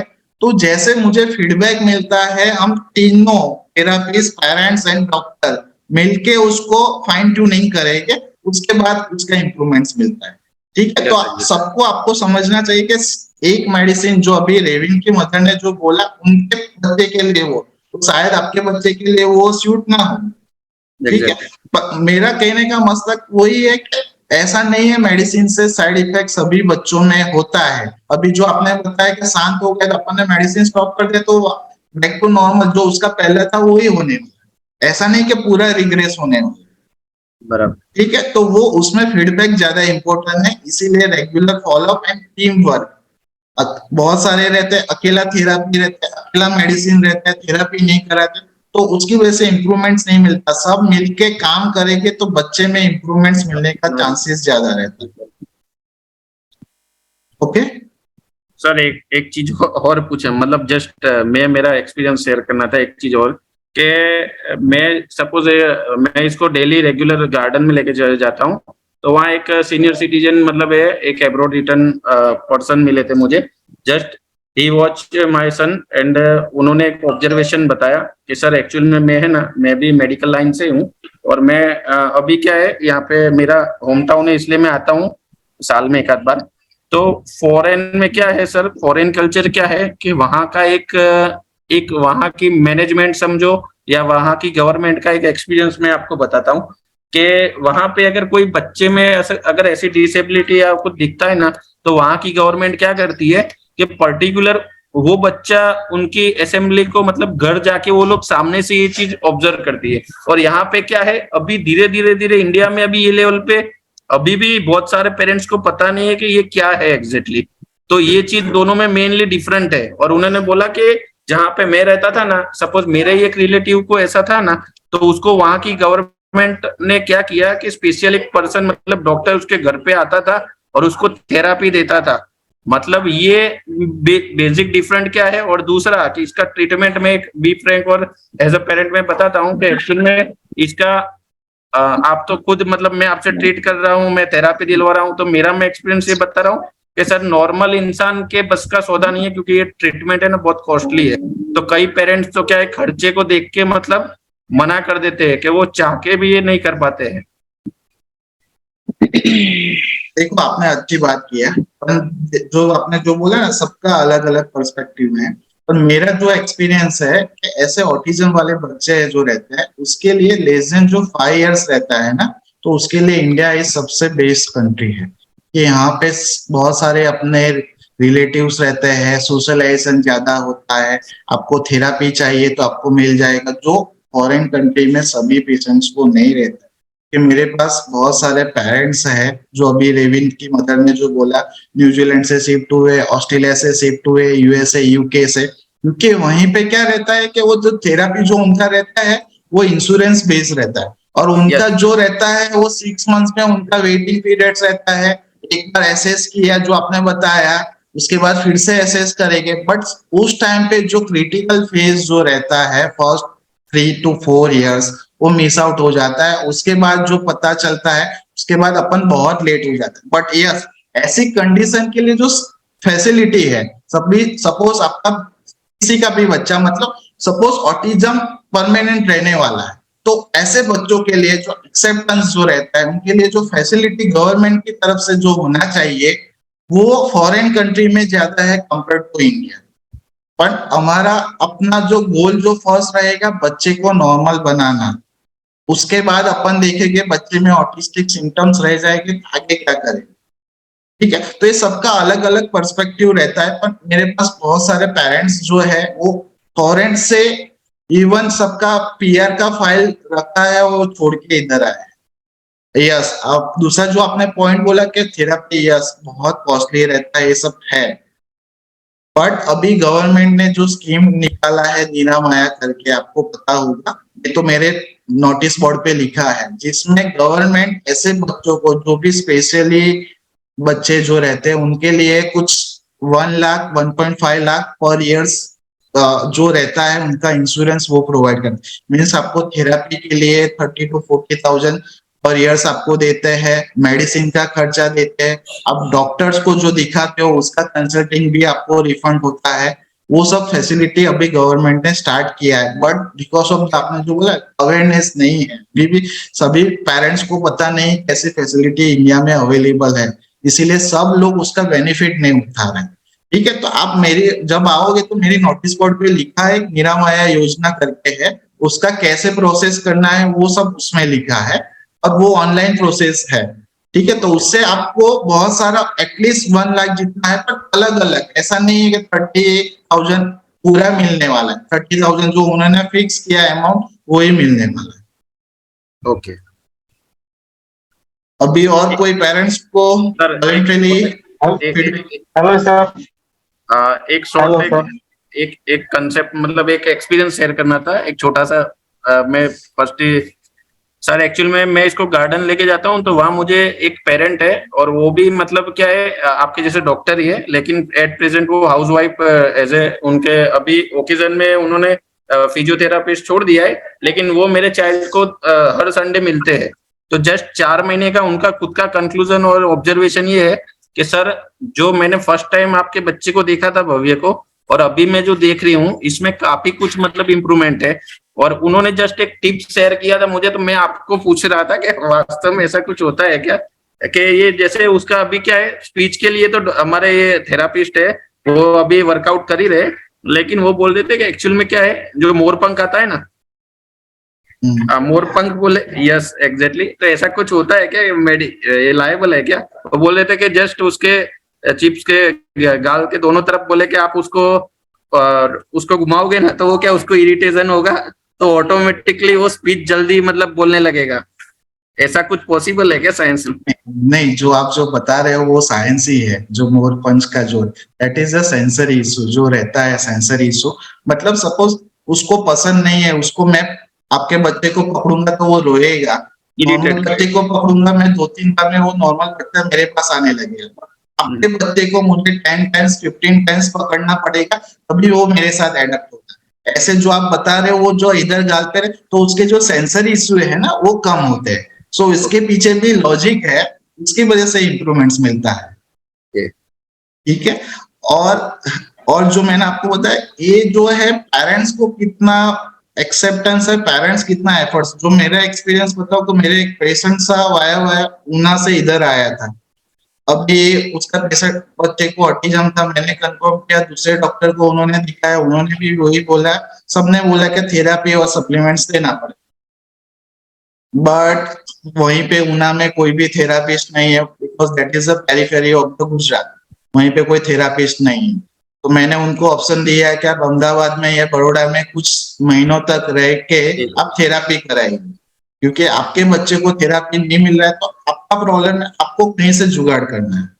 अभी उसी टाइम वो मदर प्रेग्नेंट थी, तो फादर ने मुझे बताया कि डॉक्टर साहब मैं तो नहीं रह सकता क्योंकि उसकी वाइफ जो है वो प्रेग्नेंट है। तो उन्होंने बोला है कि ठीक, हम घर जाके देखेंगे और ऐसा कुछ रहेगा तो मैं खुद से करूँ। तो पेरेंट्स ने यूट्यूब पे देख के थेरापी क्या रहता है, ऑक्यूपेशनल थेरापी, सेंसर इंटीग्रेशन क्या रहता है, खुद से सीखा और खुद से अपने बच्चे पे ट्राई किया, और वहीं से वो मुझे वीडियो कंसल्टिंग जो जैसे मैं बता रहा हूँ वो कर रहे हैं, तो बच्चा वो नॉर्मल हो गया। नो थेरापी, कुछ भी थेरापी नहीं था, पर उनके फादर के और मदर के अंदर ऐसा एक जोश था कि मेरे बच्चे के पीछे मुझे कुछ करना है। वो उनकी वजह से वो नॉर्मल हुआ, उनको कोई भी थेरापी नहीं मिला, वो उन्होंने खुद से सीख लिया और बच्चा वो नॉर्मल हो गया। ठीक है, तो मेन जो मैं बोला ना, टीम वर्क करेंगे तो ज्यादा फायदा मिलता है। ऐसा नहीं कि मैं बोलूंगा थेरापी की जरूरत नहीं, आप खुद से सीख लो, ऐसा नहीं है, पर आपके अंदर वो जोश होना चाहिए, मैं मेरे बच्चे के लिए क्या करूंगा। बराबर। ठीक है, और कोई पेशेंट्स को वॉलंटरीली देना है? Hello sir. Hello. Hello, yes yes हाँ सर, मेरी आवाज आ रही? Yes yes. मैं सबको पहले हाँ, रिक्वेस्ट मैं- करूंगा, जस्ट 1 मिनट, रिक्वेस्ट करूंगा कोई कोई डॉक्टर का नाम ना बताए कि इन्होंने कंसल्ट किया ऐसा, जस्ट अपना एक्सपीरियंस, एक डॉक्टर को दिखाया, ऐसा डॉक्टर को दिखाया, बस किसी का नाम मत लीजिए। हाँ सर, मैं अंकलेश्वर से हूँ। मेरा बेटा अभी 9 साल का हो गया है सर। जब 3 साल का था तब हमको पता चला कि वो बोल नहीं रहा है, थोड़ा प्रॉब्लम है, तो ऑटिज्म बताया बड़ौदा में उसको। सर बाद में मैंने उसको थेरापी किया, लेकिन हमको पता नहीं था कि थेरापी आवश्यक है या नहीं। फिर हमने 5-6 महीने थेरापी करवाया, फिर छोड़ दिया। फिर होम्योपैथिक दवा चालू करवाया सर। होम्योपैथिक में 1-2 साल निकल गया। फिर वापस हमको पता चला कि नहीं, होम्योपैथिक से बेटर है थेरापी करो। फिर थेरापी चालू किया, फिर बोला कि नहीं नहीं होम्योपैथिक करो। फिर वापस होम्योपैथिक किया, फिर कोरोना आ गया, फिर सर वापस अभी थेरापी करा रहे हैं 2 साल से। तो सर अभी 9 साल का हो गया है, तो उसका इम्प्रूवमेंट है, एज के हिसाब से इम्प्रूवमेंट हो रहा है। अभी कुछ वर्ड्स भी बोल रहा है, ABCD भी बोल रहा है। तो सर मैं बोल रहा था सर, उसका क्या बोलते हैं, आयुर्वेदिक या फिर कोई पीडियाट्रिक न्यूरोलॉजिस्ट की दवा चालू रखना पड़ेगा थेरापी के साथ साथ? देखो, वो तो मुझे देखना पड़ेगा आपके बच्चे में क्या प्रॉब्लम है, स्पेसिफिक कोई मेडिसिन की जरूरत है या जस्ट विटामिन देंगे तो चलेगा। ठीक है, तो वो देख के मैं बता पाऊंगा कि जरूरत है कि नहीं। ठीक है, और वो जो मैंने बताया कि सॉरी, आपका अपॉइंटमेंट मिलेगा? सॉरी आपकी आवाज नहीं आ रही। आपका अपॉइंटमेंट मिलेगा मुझे? वो आपको बाद में कांटेक्ट करना पड़ेगा उसके लिए, मतलब। ठीक है, ओके। और कोई पेरेंट्स है जो अपना स्टोरी बताना चाहते हैं वॉलंटरीली? किसी को कोई क्वेश्चन है वो भी पूछ सकता है।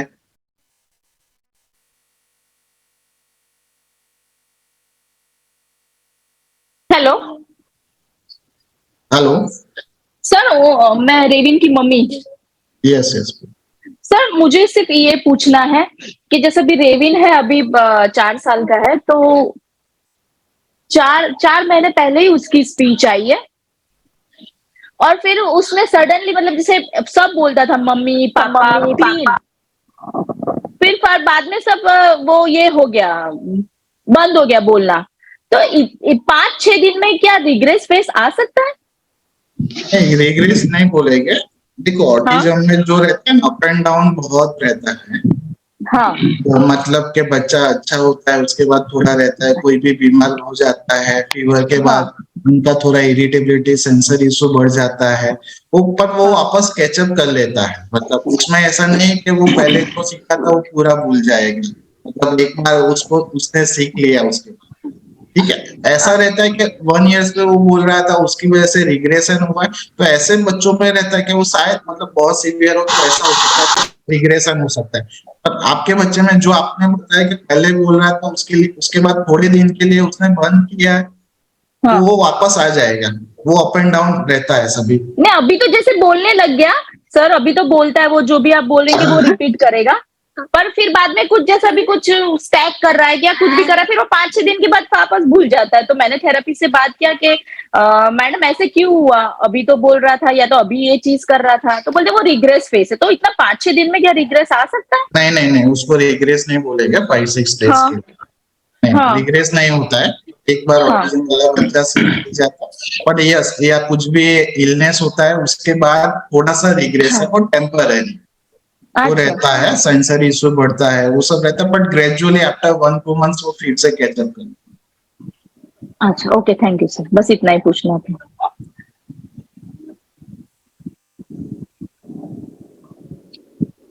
I think there is no question, Vishal bhai. Can we conclude or we should be continue? ये आई थिंक किसी को नहीं है, so I think we can stop. किसी को पूछना है और कोई क्वेश्चन? Hello sir. हेलो, हाँ सर। બોલીએ બોલીએ। સર રાહુલ પટેલ વાત કરું છું નવસારીથી, જય પટેલના ડેડી. Okay okay. સર આપણે જે તમે કહો છો થેરાપી સેશનમાં જઈએ છીએ અમે, બરાબર? તો 45 મિનિટનું સેશન હોય છે, એમાં પહેલી 5-7 મિનિટ તો એમ જ વેસ્ટ થઈ જાય છે. તો આ 45 મિનિટના સેશનમાં બાળક ત્યાં તો ફટાફટ કરીને આવતું રહે છે, પણ આ સેશન ટાઈમ વધારવાની જરૂર છે. એ લોકોને ગ્રુપમાં કરાવવાની જરૂર છે. કોઈ પણ જગ્યાએ કોઈ પણ થેરાપી સેશનમાં આવું નથી. ઓનલી 45 મિનિટનું સેશન હોય છે, અને એ પણ એપોઇન્ટમેન્ટથી મળે છે. એક દિવસ મળે છે, બીજા દિવસે નથી મળતું, એવી રીતે થાય છે. સુરત, નવસારી એ બાજુ, બરોડાનો મને ખ્યાલ નથી, પણ આવી રીતે થાય છે. આ લોકો ગ્રુપમાં કરાવતા હોય તો બચ્ચું 2-3 કલાક બેસીને કરશું તો કરે. એવી રીતે કોઈ સ્કૂલ ખરી, પોસિબલ ખરી કે એને આપણે 4-5 કલાક સુધી મૂકી बेटा क्या શકીએ? चाहिए? ये सिंटैक्स। યસ, આવી સ્કૂલો હવે સ્ટાર્ટ થઈ છે ગ્રેજ્યુઅલી। મતલબ કે જેમાં બાળકને સ્કૂલમાં એજ્યુકેશન સાથે થેરાપી પણ મળે છે, તો એવી સ્કૂલ સ્ટાર્ટ થઈ છે। પ્લસ જે તમે કીધું કે યસ, એનું મેઇન રીઝન છે કે અત્યારે પેશન્ટ્સ જે વધે છે દિવસે દિવસે, પહેલા કરતા વધારે છે। પ્લસ જે તમે થેરાપિસ્ટ જે હોય છે, ધેટ્સ ઓલ્સો ઇઝ લિમિટેડ, ઠીક છે। એટલે ઓવરબર્ડન જેવી સિચ્યુએશન જે કહીએ ને એવું છે। ધેટ્સ વાય મતલબ કે એ લોકો એટલા તમને ટાઈમ નથી આપી શકતા। બીજું કોઈ રીઝન નથી હોતું કે તમારા બાળક સાથે નથી કરવું એમને, ઠીક છે। પણ મેઇન એ રીઝન છે કે પેશન્ટ્સ દિવસે દિવસે વધે છે, અને ફેસિલિટી બધી જગ્યાએ નથી મળતી। ને બધા જે હોય છે મેઇન સિટીમાં વધારે પડતા ફોકસ હોય છે, પેરીફેરીમાં આટલી ફેસિલિટી નથી મળતી। એટલે મેં તમને સજેસ્ટ કરું છું, આપણે થેરાપી મેડિસિન પર ડિપેન્ડન્ટ નથી રહેવાનું। મેં તમને કીધું કે ત્યાં 45 મિનિટ્સ કરાવે છે, 23 અવર્સ બાળક તમારી પાસે।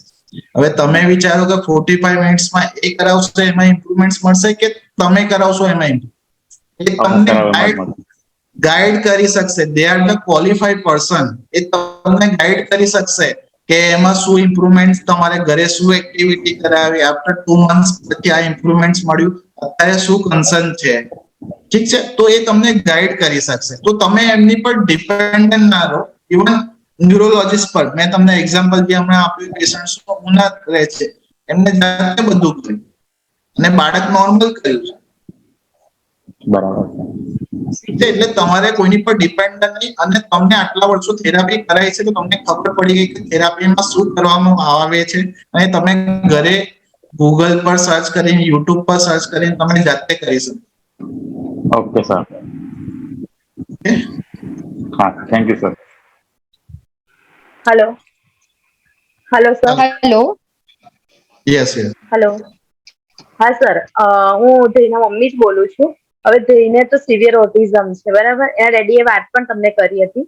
પણ હવે ધ્યેયને મેઇન પ્રોબ્લેમ શું છે સર, કે એ છે ને તે હેન્ડ પ્લોમ્પિંગ એ તો કરે જ છે, તમારી પેલાથી દવાથી સારું પણ છે, બધું એમ તો ઓકે જ છે. પણ સર કહેવાનો મતલબ એ જ છે કે એને અમે સ્કૂલમાં મૂકીએ છીએ, તમે કીધું હતું કે નોર્મલ બચ્ચા સાથે રાખો, સ્કૂલમાં મૂકીએ છીએ પણ સ્કૂલમાં બાળક સાથે મેચ જ નથી થતું. રોજ જે સ્કૂલે તો રોજ જાય છે, એને થેરાપી પણ ડેલીની છે, છતાં પણ એ મતલબ બાળક સાથે ભળતું જ નથી. ટીચરને સાથે અમે કોન્ટેક્ટમાં રહીએ છીએ પણ કે તમારું બાળક નથી ભળતું એવું કહે છે સર. દેખો એમાં છે ને ટાઈમ લાગે, એક ગ્રેજ્યુઅલી પ્રોસેસ, અને તમે કયા એજ પર સ્ટાર્ટ કર્યું. દેખો આ બધા મેં તમને કીધું કે બધાના બાળક નોર્મલ નથી થતા. હા ઠીક છે, તમે કયા ટાઈમ પર કઈ વસ્તુ કરીએ, તમે કેટલી એફર્ટ્સ આપે એટલા માટે. હા એટલે મેં તમને જે પહેલા એક્ઝામ્પલ આપ્યું કે રસ્તો એક વખત બની ગયો હોય પછી આપણે એટલું બધું ચેન્જ ના કરી શકીએ. એવું નથી કે બાળકમાં ઇમ્પ્રુવમેન્ટ નહીં, બાળકમાં ઇમ્પ્રુવમેન્ટ મળવાનું છે, હા. પણ જે એની સિવિયરિટી વાઇઝ આપણને મળવાનું છે એ એની પર ડિપેન્ડ કરે. પણ તમારી તરફથી જે અત્યારે તમે કરી શકો છો, આપણી પાસે જે ઓપ્શન છે એ ઓપ્શન સાથે, એવું નથી તમારે કોઈ શોર્ટકટ રસ્તો જોવાનો છે કે એનાથી તમારા બાળક નોર્મલ. જે સાયન્ટિફિકલી પ્રૂવન છે, જે વસ્તુ છે એ વસ્તુ તમારે કરવાની. જેટલું તમે એને નોર્મલ કિડ્સ સાથે રાખશો તો એ દિવસે દિવસે તમને ઇમ્પ્રુવમેન્ટ મળશે, but slow and steady. Thank you sir. Okay. Hello. Hello. Yes. Hello sir, હું Yes, yes. ઇન્સિયાની મોમ બોલું છું. હા બોલો. સર, મને એમ જાણવું હતું કે અગર બચ્ચાનું આઈ કોન્ટેક્ટ આવ્યું હોય, હમણાં હવે જોઈ છે, રિસ્પોન્ડ કરે છે, તો ગ્રેજ્યુઅલી થોડા ટાઈમમાં ચાલુ તો ના જાય ને? ના, એવું ના થાય. એ ટેમ્પરરી થઈ શકે. જો મેં પહેલા એવું ના થાય. એવું ના થાય. એ રહી ને બચ્ચામાં જે મતલબ જે વસ્તુ નવું શીખી રહ્યું છે, પોઇન્ટિંગ શીખેલું છે, નામ રિસ્પોન્ડિંગ શીખ્યું છે, પાપા થોડું થોડું રિસ્પોન્સ કરે છે, તો એ ચાલુ ના જાય ને થોડા ટાઈમ પીરિયડમાં? ના ના, એવું ચાલુ ના જાય. એક વખત જે એને કેચઅપ કર્યું છે, કેચઅપ જ રહેશે અને ગ્રેજ્યુઅલી ઇન્ક્રીઝ થશે. પણ એ ટેમ્પરરી તમને ઓકે. ફ્લક્ચ્યુએટ અને દેખાશે. ઓકે, એ બાઇટિંગ ને અગ્રેશન હમણાં બહુ જ આવી ગયું છે એના અંદર. એટલું બી કે કોઈ જે વસ્તુ એની નહીં પસંદ કરતા તો એ સીધું બાઇટ, કોઈ બી હોય પછી બાઇટ કરે છે, એકદમ જ બાઇટ. અને એગ્રેશન, ગુસ્સો એટલો કે આમ સ્નેચિંગ પર આવી જાય છે કે બસ મને મારવું જ છે હવે. તો એના લીધે હું શું કરું? મેં થેરેપીની બી વાત કરી તો એ લોકોએ થેરેપિસ્ટે મને એમ કીધું કે ધીરે ધીરે હો જાયગા. બટ હમણાં જે કરે છે એના લીધે હું શું કરું? મેં એનું માઇન્ડ ડાયવર્ટ કરું છું, બટ તો બી એ કરે જ છે. અગ્રેશન બહુ જ બતાવવા લાગી ગઈ છે એમ. બરોબર. દેખો, ફર્સ્ટ તો તમારે છે ને સુગર વાળી આઈટમ જે પણ આપતા હોય તો ફર્સ્ટ તમારે સ્ટોપ કરવું. કમ્પ્લીટલી બંધ છે સર. ઓકે. પ્લસ તમારે છે ને થોડી નેચરલ એક્ટિવિટી પણ કરાવવી પડશે. જે પણ એની પાસે જે આટલી એનર્જી છે એ તમારે પ્રોપર ડિરેક્શન આપવી પડશે, જેનાથી જે પણ એનું એગ્રેશન જે છે મેલ્ટ આઉટ થઈ શકે. મીન્સ તમે કોઈ પણ એક્ટિવિટી કરો જેનાથી એ થાકી જાય, પછી એનું ઓટોમેટિકલી જે એગ્રેશન છે એ બધું ઓછું થઈ જાય. અને પછી પણ રહેતું હોય ત્યારે આપણે મેડિસિનની હેલ્પ લેવી જોઈએ, જેનાથી એ થોડું કામ ડાઉન થાય. પણ આઈ ફર્સ્ટ કે કેમ કે સુગર વાળી હમણાં આઈટમ્સ અમારું નહીં, અને નેચરલ એક્ટિવિટી. હમણાં મેં એને થોડું ક્રાઉડેડ એરિયામાં લઈ જાઉં છું તો 1.5 hour તક એ લિમિટેડ એનું ટાઈમ પીરિયડ છે. એ હમણાં ફાસ્ટિંગ અમારું ચાલે છે તો હું મસ્જિદમાં લઈ જાઉં તો એ 1.5 કલાક સુધી નોર્મલ રહી છે કે હા રમે છે, ભાગે છે, જોઈ છે, કઈ બી. 1.5 કલાક પછી એટલી બી અગ્રેસિવ થઈ જાય છે કે બસ ત્યાંથી ચલને એકલી ચાલી જાય છે. જોતી બી નથી કે મમ્મા પાછળ આવે છે કે નહીં, બસ એકલી એનું બહાર આખી બહાર નીકળી જાય કે બસ હવે મને અહીંયાથી ચાલ્યા જવું છે. તો એ એટેન્શન સ્પાન એક ઓટિઝમ વાળા બાળકોમાં જે હોય છે, નોર્મલ બાળકની જે કેપેસિટી હોય છે એના કરતા ઓછું હોય છે. તો એ ગ્રેજ્યુઅલી ઇન્ક્રીઝ થશે. એ ટેન્શન જેવી વસ્તુ નથી. 1.5 કલાક સુધી એ મેનેજ થાય છે તો ગ્રેજ્યુઅલી ધીરે ધીરે મેનેજ થશે વધારે અવર્સમાં. તેના લીધે કોઈ મેડિસિન મને સ્ટાર્ટ તમે કરી આપો કે ચાલે હમણાં જેમ ચાલે છે એમ જ રહેવા દઉં? જે રીતે મેં તમને કીધું હશે એ રીતે તમે ફોલોઅપમાં મારી પાસે આવજો. મેં તમને જોઈશ બાળકને શું છે એની પર ડિસાઈડ કરીશ. આફ્ટર 2 months તમે મને બોલાવ્યું છે. ઓકે ઓકે, જે રીતે કીધું છે એ રીતે તમે ફોલોઅપમાં. Okay sir, thank you.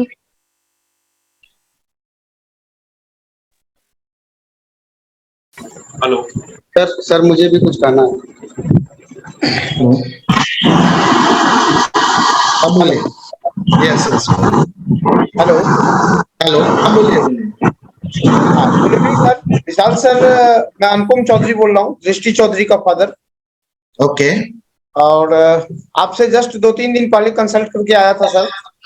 Okay. और तो मैं एक चीज पूछना चाहता था, जो जैसे थेरेपी में 1.5 आवर और स्कूल में 2 आवर्स ये तो हो जाते हैं, तो ऑलमोस्ट 4 आवर्स उसमें मान लीजिए चले जाते हैं. लेकिन बाकी के 7 to 8 आवर जो हैं, जो हमारे साथ वो रखते हैं, उसमें किस तरह का व्यवहार करें? क्या उनको क्राउडेड प्लेस में ले जाएं, नहीं ले जाएं, मार्केट में ले जाएं, नहीं ले जाएं बाहर, या केवल फिर उनको मतलब कैसे रहें उनके साथ और कैसा व्यवहार करें? क्योंकि वो बहुत इंपॉर्टेंट टाइम है, जो कि 7 to 8 आवर हम लोग उनके साथ जो रहते हैं, तो उसमें कैसा व्यवहार करें, कैसे करें? ओके, देखो अभी सभी ऑटिस्टिक जो बच्चे रहते हैं, जब आप डायग्नोज करते हैं ना, सबसे पहले मैं पूछता हूँ कि दोनों पेरेंट्स वर्किंग है कि नहीं. जो दोनों पेरेंट्स वर्किंग है तो किसी एक को ड्रॉप लेके उसके पीछे टाइम देना पड़ेगा. आप 5 years का हो जाए उसके बाद आप टाइम दोगे तो उसके बाद जो इम्प्रूवमेंट जो पहले मिलने वाला है वो नहीं मिलने वाला. ठीक है, तो दोनों में से जो दोनों वर्किंग है तो किसी एक को ड्रॉप लेके उसके पीछे टाइम देना. अभी जो आपने बोला 7 to 8 आवर्स, 7 to 8 आवर्स में आप सभी टाइप की एक्टिविटी, उसको पार्क में लेके जाइए, क्राउडेड प्लेस में लेके जाइए, अलग अलग टेक्सचर वाली सरफेस जो है रहती है पार्क पे, उस पे उसको वॉक कराइए. घर पे आप उसके साथ टॉयज के लिए कुछ भी एक्टिविटी करिए. जो मैं आपको लेमन लैंग्वेज में बोलूंगा कि बच्चे को कंटिन्यूअस इन्वॉल्व रखिए, कम्युनिकेट कंटिन्यूअस बच्चे के साथ करिए. मैं एग्जांपल देता हूँ कि अगर मम्मी किचन में कुछ कुक कर रही है तो वो उस टाइम पे बच्चे के साथ फिजिकली नहीं रह सकते, तो उस टाइम पे कैसे उससे वर्बली उसके साथ बोलिए और वर्बली उसके साथ कम्युनिकेट करिए. कंटिन्यूअस, चलो ये लेके आए, चलो अपन ये करते हैं. कंटिन्यूअस जो भी एक्टिविटी आपको उसको पसंद है या अलग अलग टाइप की आप एक्टिविटी ट्राई करिए. सभी टाइप के वेरिएशन उसको उस पे अप्लाई करिए. और ऐसा नहीं कि वो रोएगा तो आपको बंद करना है. जो चीज से वो रो रहा है उसी चीज आपको बार बार वो करना है, उससे वो एडेप्ट होना है. ठीक है, तो बहुत सारे पेरेंट्स जो रहते हैं कि बच्चे हम लेके जाते हैं थेरापी में, बहुत रोता है तो हमने थेरापी बंद कर दिया. तो वही तो मेन प्रॉब्लम है उसका. वो रो रहा है तो उसको तो अपन को शांत करना है. ठीक है, तो वो चीज बार बार करिए. और घर पे आप 7 to 8 आवर्स में सभी टाइप की एक्टिविटी जो उसको पसंद है, जो फिजिबल है, आपके घर के आसपास जो भी पॉसिबल है वो आप सब कराइए. इन शॉर्ट, आप बच्चे को इन्वॉल्व रखिए, आप बच्चे को अकेला खेलने मत दीजिए. Okay okay, thank you sir. Thank you sir. मुझे भी कुछ बोलना है. हाँ बोलिए.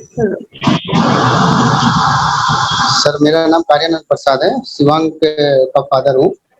सर शिवांग एक्चुअली, अब मेरी आवाज जा रही है सर? यस यस यस, बोलिए बोलिए. शिवांग एक्चुअली क्या है, 1.5 साल में सर, शिवांग का थोड़ा हिस्ट्री बता दूं. 1.5 साल में उन्होंने बोलना चालू कर दिया था. 1.56 years का था तो बोलना चालू कर दिया था. मम्मा पापा, दादा दादी, फाइन किधर है, टीवी किधर है, ये सब चीज बोलना चालू कर दिया. लेकिन एक्चुअली क्या है, बीच में फिर सर उसका कोरोना आ गया ना. कोरोना आ गया तो हम लोग आइसोलेट हो गए थे पूरी तरह से. ठीक है, तो आइसोलेट होने के कारण देखा कि सर 2 साल के अंदर वो क्या कोई रिस्पॉन्स नहीं कर रहा है. मतलब रिस्पॉन्स क्या है, वो आई कॉन्टेक्ट तो उसका था, लेकिन मम्मा पापा दादा दादी ये सब जो बोलना था वो सब बिल्कुल कुछ बोल नहीं रहा था. बुलाते थे तो जरूर आता था पास में, लेकिन उसके मन मुताबिक जब टीवी या स्क्रीन पे जब कोई चीज चलता था तो उससे देख के बहुत खुश होता था. तो हम लोग को लगता था कि चलो ठीक है, कम से कम ये सब चीज देख रहा है मान ले तो अच्छा है कि मैं खुश. लेकिन ये जब सर इसका लगभग 1.25 साल का हो गया तो हम एक पार्टी, बर्थडे पार्टी में गए. वहाँ देखा कि वो किसी के साथ मतलब न रह नहीं रहा, 1.5-2 घंटे तक कंटिन्यू पार्टी चला। तो उसमें क्या वो रोते रहा, बिल्कुल रोते रहा, और मेरे हम दोनों के पास, मेरी और मेरी मिसेज के पास से वो चिपका रहा, कहीं किसी बच्चे के साथ किसी से नहीं मतलब अटैच हो रहा था। तो फिर मुझे हम दोनों को डाउट आया कि ऐसे क्यों कर रहा। और एक दिन वॉकिंग के लिए पार्किंग में जा रहे थे, तो क्या ट्रॉली जो होता है वॉकिंग ट्रॉली, उस पे ले जा रहे थे, तो बिल्कुल एकदम सर इस टाइप से करके सो गया कि मतलब ऐसा लग ही नहीं रहा था कि कुछ ऐसा इसमें ये है। फिर देखा कि उसमें ये क्या, तो फिर डॉक्टर से फॉलोअप किया यहाँ पे, डॉक्टर हेमंत है और एक डॉक्टर प्रशांत, ठीक है ना। तो उन्होंने सजेस्ट किया कि एक बार आप ये न्यूरो फिजिशियन जो है ना, उनसे मिलिए आप। तो कुछ तो है बंदे मतलब बच्चे में प्रॉब्लम, तो आप न्यूरो फिजिशियन से एक मिलिए। तो आपका डॉक्टर विशाल पटेल सर का नंबर दिए, तो हम दोनों डिसाइड किए कि चलिए एक बार तो मिलते हैं, क्या प्रॉब्लम या। और घर से रिलेटिव वगैरह से फोन आते थे, हम बताते थे कि ऐसा ऐसा दिक्कत है। तो फिर वो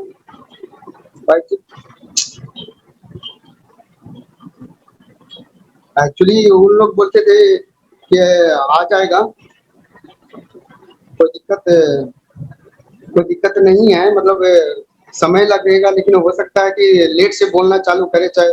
तो मुझे तो थोड़ा सा डाउट था कि ऐसा क्यों दिक्कत क्यों आ रही है, मतलब 1.25 साल के अंदर, 1.5 साल के अंदर बोलना चालू किया, फिर 1.25 साल में इसका पूरा बोलना चालना बंद हो गया, मतलब इस टाइप से। तो सर डॉक्टर विशाल पटेल सर से मिले, तो उन्होंने जो इसका चेकअप किए और कंसल्टिंग किए, तो तुरंत फाइंड आउट कर लिए इसको दिक्कत तो है, ठीक है ना। तो ऑटिज्म का डिसऑर्डर है, तो उन्होंने वो फाइंड आउट किया और उन्होंने बोला कि आप एकदम सही समय पे आए हैं, 2 साल का है, और सही टाइम पे इसको इंटरवेंशन जो होता है वो आप हस्तक्षेप किए इसमें, तो आपको रिजल्ट एकदम बहुत जल्दी मिल जाएगा। ज्यादा परेशानी की कोई दिक्कत नहीं होगी, परेशानी नहीं होगी, तो जल्दी रिजल्ट मिल जाएगा। तो सर का बात मानते हुए और जब ऐसा सर ने स्टेटमेंट दिया, तो फिर हम लोगों को थोड़ा आशा जगा कि चलो ठीक है। फिर उसके बाद सर बोले कि थेरेपी आप चालू कीजिए। थेरेपी मैंने कराया, करीब लगभग 1 साल थेरेपी चला, लेकिन उसका 2-3 महीने के अंदर मतलब कि काफी इम्प्रूवमेंट आ गया, सोशलाइज वगैरह होने लगा, मैं गार्डन वगैरह में जाता था लेके उसको, काफी उसके साथ रहता था। शुरू में तो कुछ भी करना नहीं आता था, बहुत दिक्कत होती थी, उसको टचिंग वगैरह से भी प्रॉब्लम था। लेकिन एक चीज सर ने बोला कि इसका आई कांटेक्ट बहुत अच्छा है, आई कांटेक्ट नहीं कुछ हुआ है, मतलब आई कांटेक्ट बढ़िया है, तो आपको बहुत जल्दी रिकवरी मिलेगा। और 3 महीने के बाद जब फॉलोअप के लिए गए सर के पास, तो उन्होंने बोला कि बहुत अच्छा प्रोग्रेसिव है, और इतने कम समय में ऐसे बच्चे मतलब रिकवरी बहुत फास्ट हो रहा है, तो आप इसमें रुकना नहीं है, मतलब आप कंटिन्यू रखिए। जो तो फिर उसका स्पीच नहीं था, उसका हर चीज इशारे से बोलता था, इशारे से बताता था, कोई भी वर्ड नहीं बोलता था, 2 लो कुछ भी नहीं। तो 3-4 महीने के बाद स्पीच थेरेपी, हालांकि थेरेपी जो सेंसरी और ऑक्यूपेशनल थेरेपी चला, तो उस अभी जो है 1 साल तक लगभग चला, नवंबर लास्ट नवंबर 2022 तक चला थेरेपी।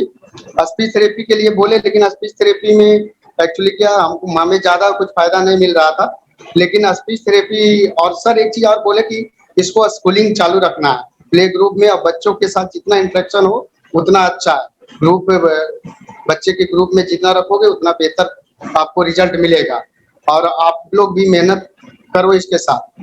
तो हम दोनों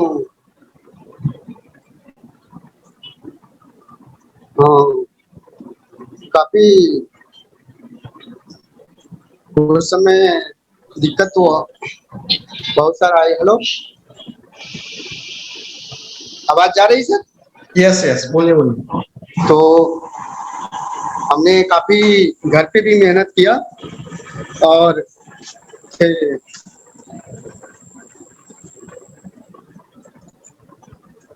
थेरेपी भी कंटिन्यू रखा, तो आज रिजल्ट बहुत अच्छा है।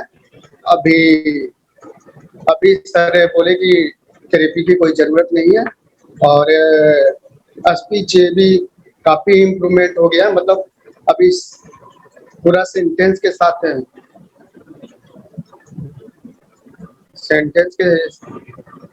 साथ बोलता है। कुछ भी, कहीं खेलने जाना है, कुछ भी खाना है,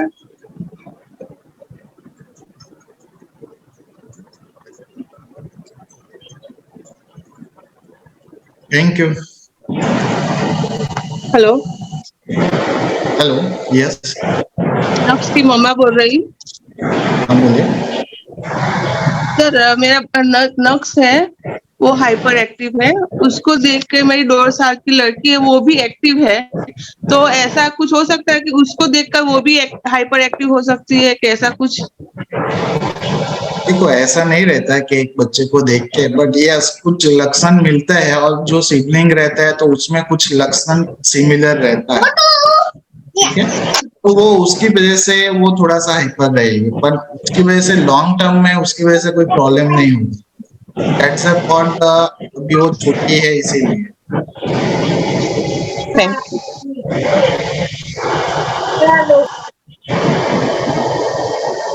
तो सर थोड़ा कंटिन्यू करना चाहूंगा सर। हाँ, बोलिए।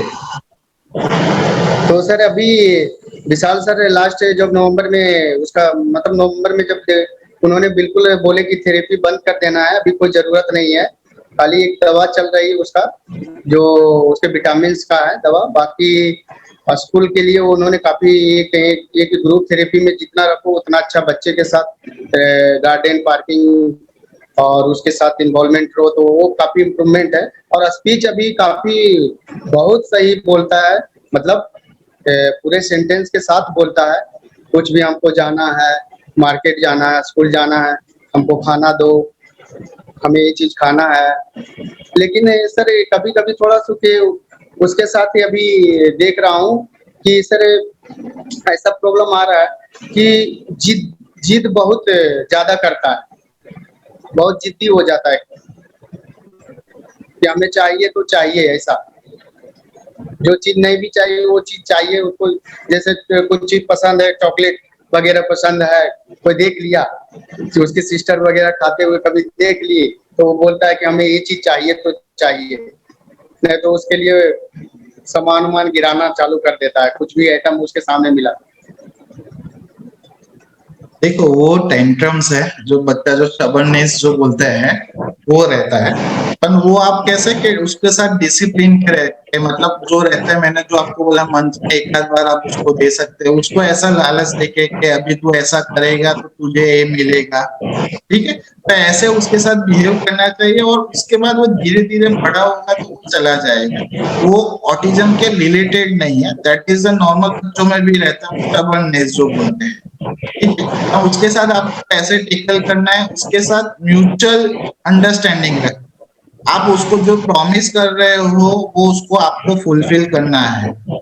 आप ऐसे करोगे, हम बाहर जाएंगे, आपने कुछ भी शरारत नहीं किया तो आपको ये मिलेगा, ठीक है। तो वो बिहेवियर वन टाइप उसका बिहेवियर थेरापी के द्वारा उसको अपन कम कर सकते हैं। तो आप खुद से कर सकते हो, उसके लिए कोई थेरापी के ऐसा कुछ करने की जरूरत नहीं है। दैट्स म्यूचुअल अंडरस्टैंडिंग जो रहता है। बाकी थेरेपी से तो काफी बहुत इम्प्रूवमेंट मिला और सर हमेशा डायग्नोसिस करते रहे से। और ये क्या है सर, एक ही चीज बोले थे कि जो आई कांटेक्ट इसका बहुत अच्छा है, आई कांटेक्ट नहीं अभी मतलब कुछ आई कांटेक्ट बहुत सही रहा है। आई कांटेक्ट जाता है तो उसमें रिकवरी में टाइम काफी लगता है, लेकिन इसका आई कांटेक्ट आने की वजह से इसका जल्दी रिकवरी हो जाएगा। खाली थोड़ा सा आपको मेहनत करना पड़ेगा। एक्चुअली हम लोग उस समय नया घर परचेज किए तो फर्नीचर वगैरह का काम चलता था, तो उसमें सारा चीज मैनेज करते हुए हम बोले कि काम रुक जाए, लेकिन इसको हमको थेरेपी वगैरह कभी मतलब एब्सेंट नहीं कराना है। तो हम कम से कम 1 ईयर तो कंटिन्यू, जब सर बोले बंद करने के लिए तभी, और ज्यादा मतलब 2 ही थेरेपी में मुझे ज्यादा CSI और OT ये 2 चला, उसी में ज्यादा फायदा। स्पीच में तो मुझे ज्यादा फायदा नहीं मिला, स्पीच का तो कोई ज्यादा बेनिफिट मुझे मिला नहीं, क्योंकि स्पीच एक सेशन मतलब 12 सेशन कराया, उसमें ज्यादा बेनिफिट मिला नहीं, क्योंकि उसमें कुछ सीखा नहीं है। सर से बात हुई तो सर बोले कि आप स्कूल भेज रहे हो, स्कूल से आ जाए, स्पीच इसका आ जाएगा, थोड़ा सा डिले है लेकिन स्पीच आ जाएगा, और स्पीच आ गया। अभी बहुत ही अच्छा बोलता है। हालांकि कोई कोई जगह मतलब उसको हेजिटेशन होता है, मतलब वो थोतर बोलते हैं ना, उसमें होता है, लेकिन वो क्लियर अभी सब चीज समझता है। हम जो बोलते हैं वो समझता है, वो खुद बात करता है, तो सब चीजें काफी इम्प्रूवमेंट मतलब बहुत अच्छा रहा है ओवरऑल। सर के देख रेख में हुआ। सर मतलब इसके लिए विशाल सर को बहुत बहुत धन्यवाद देना चाहता हूँ, और जो थेरेपिस्ट हैं उनको भी बहुत बहुत धन्यवाद देना चाहता हूँ कि काफी उन लोग भी मेहनत करते हैं। 45 मिनट का सेशन रहता है, लेकिन उन लोग भी काफी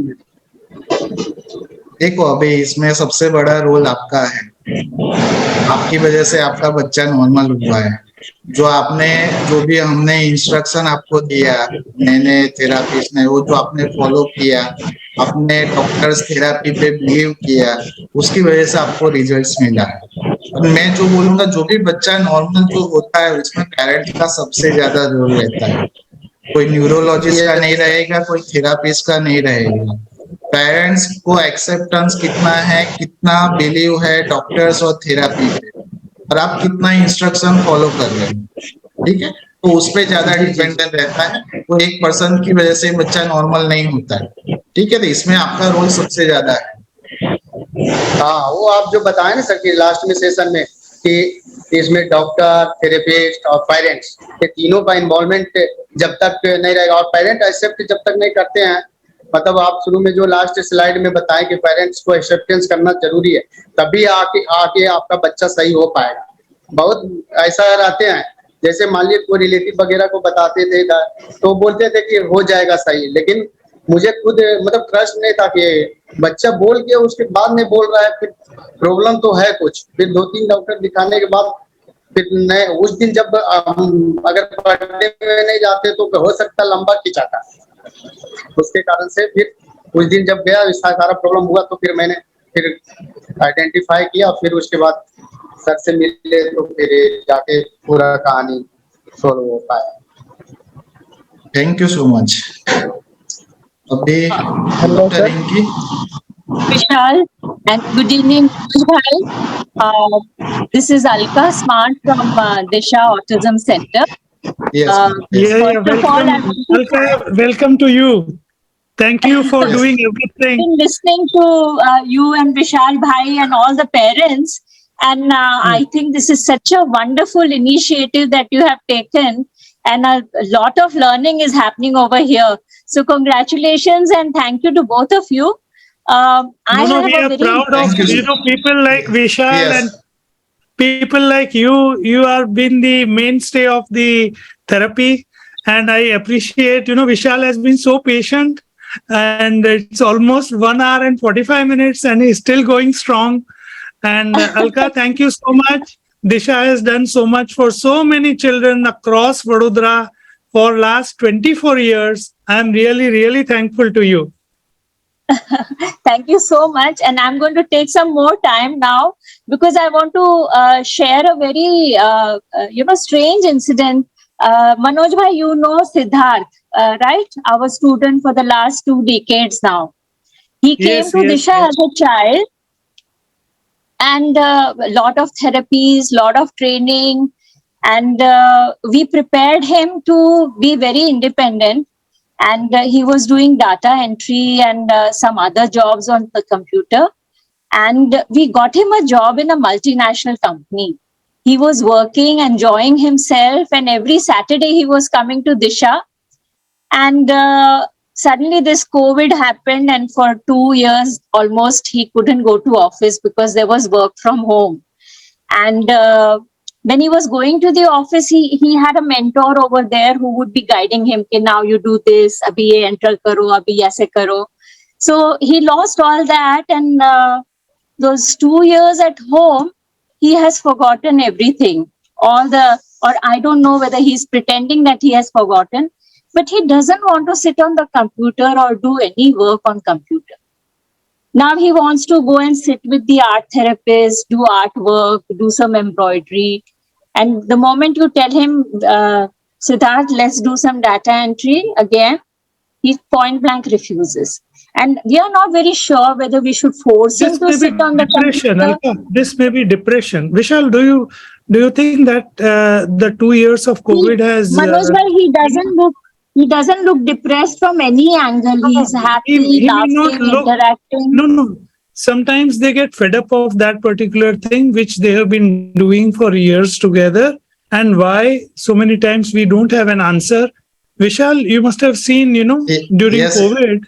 Yes, but that is usually unusual in the autistic kids because they are fixed to whatever they want to do, Right. what they like. So that might be the very rare incidence. Because of that, he is not interested in the data work. But that is very strange. Not usually we see in the autistic kids. But should we No, force sometimes him certain to incidents- No. computer? But why we force to him to do data entry? If he is enjoy some another work and see he is happy, so we don't want to force him. Exactly. That's what I just wanted to make sure that, because he lost a good job because of this.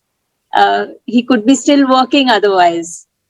So I am sharing my experience when I was in Mumbai. One of my mentors, the patients, is the autistics. He went to abroad, start the study in the foreign country himself alone. He went alone in the another country through flight. No one is supported. You understand? And the second patient is if you tell them your birthday and the year, so he can tell which day is there on that birthday within few seconds only. How wonderful.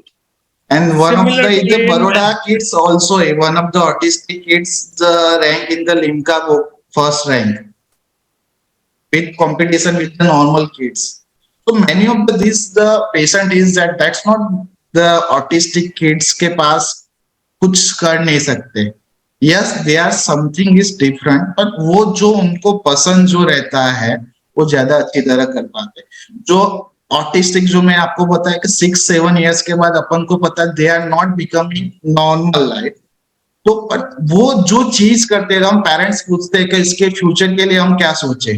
हम उनको बताते हैं उसको क्या चीज पसंद है, आप कुछ स्टार्ट करिए जो चीज उसको पसंद है. मैं सबको बोलता किसी को बेकरी का कोई आइटम्स बनाना है, जो उनका मिक्सिंग जो पैटर्न रहता है वो जो बच्चे कर पाएंगे वो नॉर्मल शायद पर्सन नहीं कर पाएंगे. जो बॉम्बे में बहुत सारे ऐसे ऑटिस्टिक पेशेंट जो है वो उन्होंने बेकरी स्टार्ट किया, ब्रेड कुकिंग का, बिस्किट का, और after that they are selling. तो उनको जो भी चीज में पसंद है वो अपन को आइडेंटिफाई करना पड़ेगा इनर उनके अंदर क्या इंटरेस्ट है और किस में वो आगे जा सकते हैं. वही डॉक्टर विशाल हम लोग वही करते हैं दिशा में. We identify their talent and then train them in that particular talent. Only I was There just was one who worried used about to Vishal. cook very well, Alka. We used to say, Yes. एक जम्मानु बगाड़े तो आंगड़ा चाटी जाए बद्दा. हाँ. Very So- true. I invite you, Dr. Vishal, to please visit Disha sometime, find time and come to visit us and Yes. meet our children. Manoj भाई आप ला सकते हैं उनको तो I जरूर will लेके आइए. bring Vishal. I will 100% bring Vishal. And thank you so much for this evening's initiative. Wonderful way of celebrating Autism Month. Thank you so much. Thank you so much. Yes. Thank you.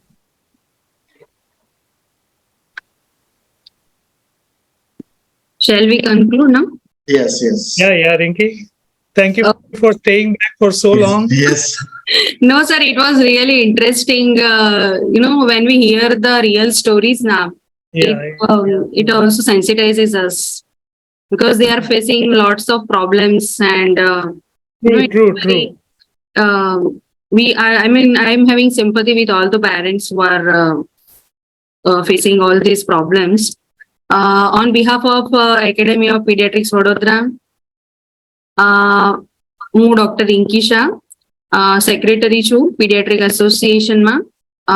Doctor Manoj Ambani sir, જે ઘણા વર્ષોથી આ autism spectrum disorders માટે સરની જેવી રીતે journey કરી, અને તો એના માટે હું સરે આખું જે ડિસ્ક્રાઇબ કર્યું એમનું, તો સરને હું ખૂબ ખૂબ આભારી છું. ડોક્ટર વિશાલ પટેલ સર, જેમને ઓવરવ્યુ ઓફ ઓટિઝમ આપ્યું, ઓટિઝમના લક્ષણો અને બાળકોમાં ઓટિઝમને લગતા જે કાળજી રાખવાની હોય, ડાયગ્નોસિસ, થેરાપી ના વિશે વધુ માહિતી આપી આપણને. તો ડોક્ટર વિશાલ પટેલ સરનો પણ હું એકેડેમી ઓફ પીડિયાટ્રિક્સ વડોદરા તરફથી ખૂબ ખૂબ આભાર માનું છું. બધા પેરેન્ટ્સ જે લોકોએ પોતાના બાળકોની આપવીતી અને પોતાની આપવીતી આ સ્ટેજ ઉપર આપણને બધાની સમક્ષ પ્રસ્તુત કરી, તો એ બધા જ પેરેન્ટ્સને હું દિલથી સલ્યુટ કરું છું કે તમે બહુ જ સરસ કામ કરી રહ્યા છો, અને આ જ કામ તમે કન્ટિન્યુ રાખજો અને બાળકોનું વધુમાં વધુ ધ્યાન રાખજો. અને બધા જ પેરેન્ટ્સ જે સમયસર અહીંયા આવ્યા અને આ આપણો વાર્તાલાપ સાંભળ્યો, એ બદલ હું બધા જ પેરેન્ટ્સનો ખૂબ ખૂબ આભાર માનું છું. લાસ્ટ વાઇબ્રોનિકા કંપની જે આપણને આજે આ ઝૂમ મીટિંગ ઓર્ગેનાઇઝ કરી આપી, એમનો પણ હું ખૂબ ખૂબ આભાર માનું છું. Thank you all of you.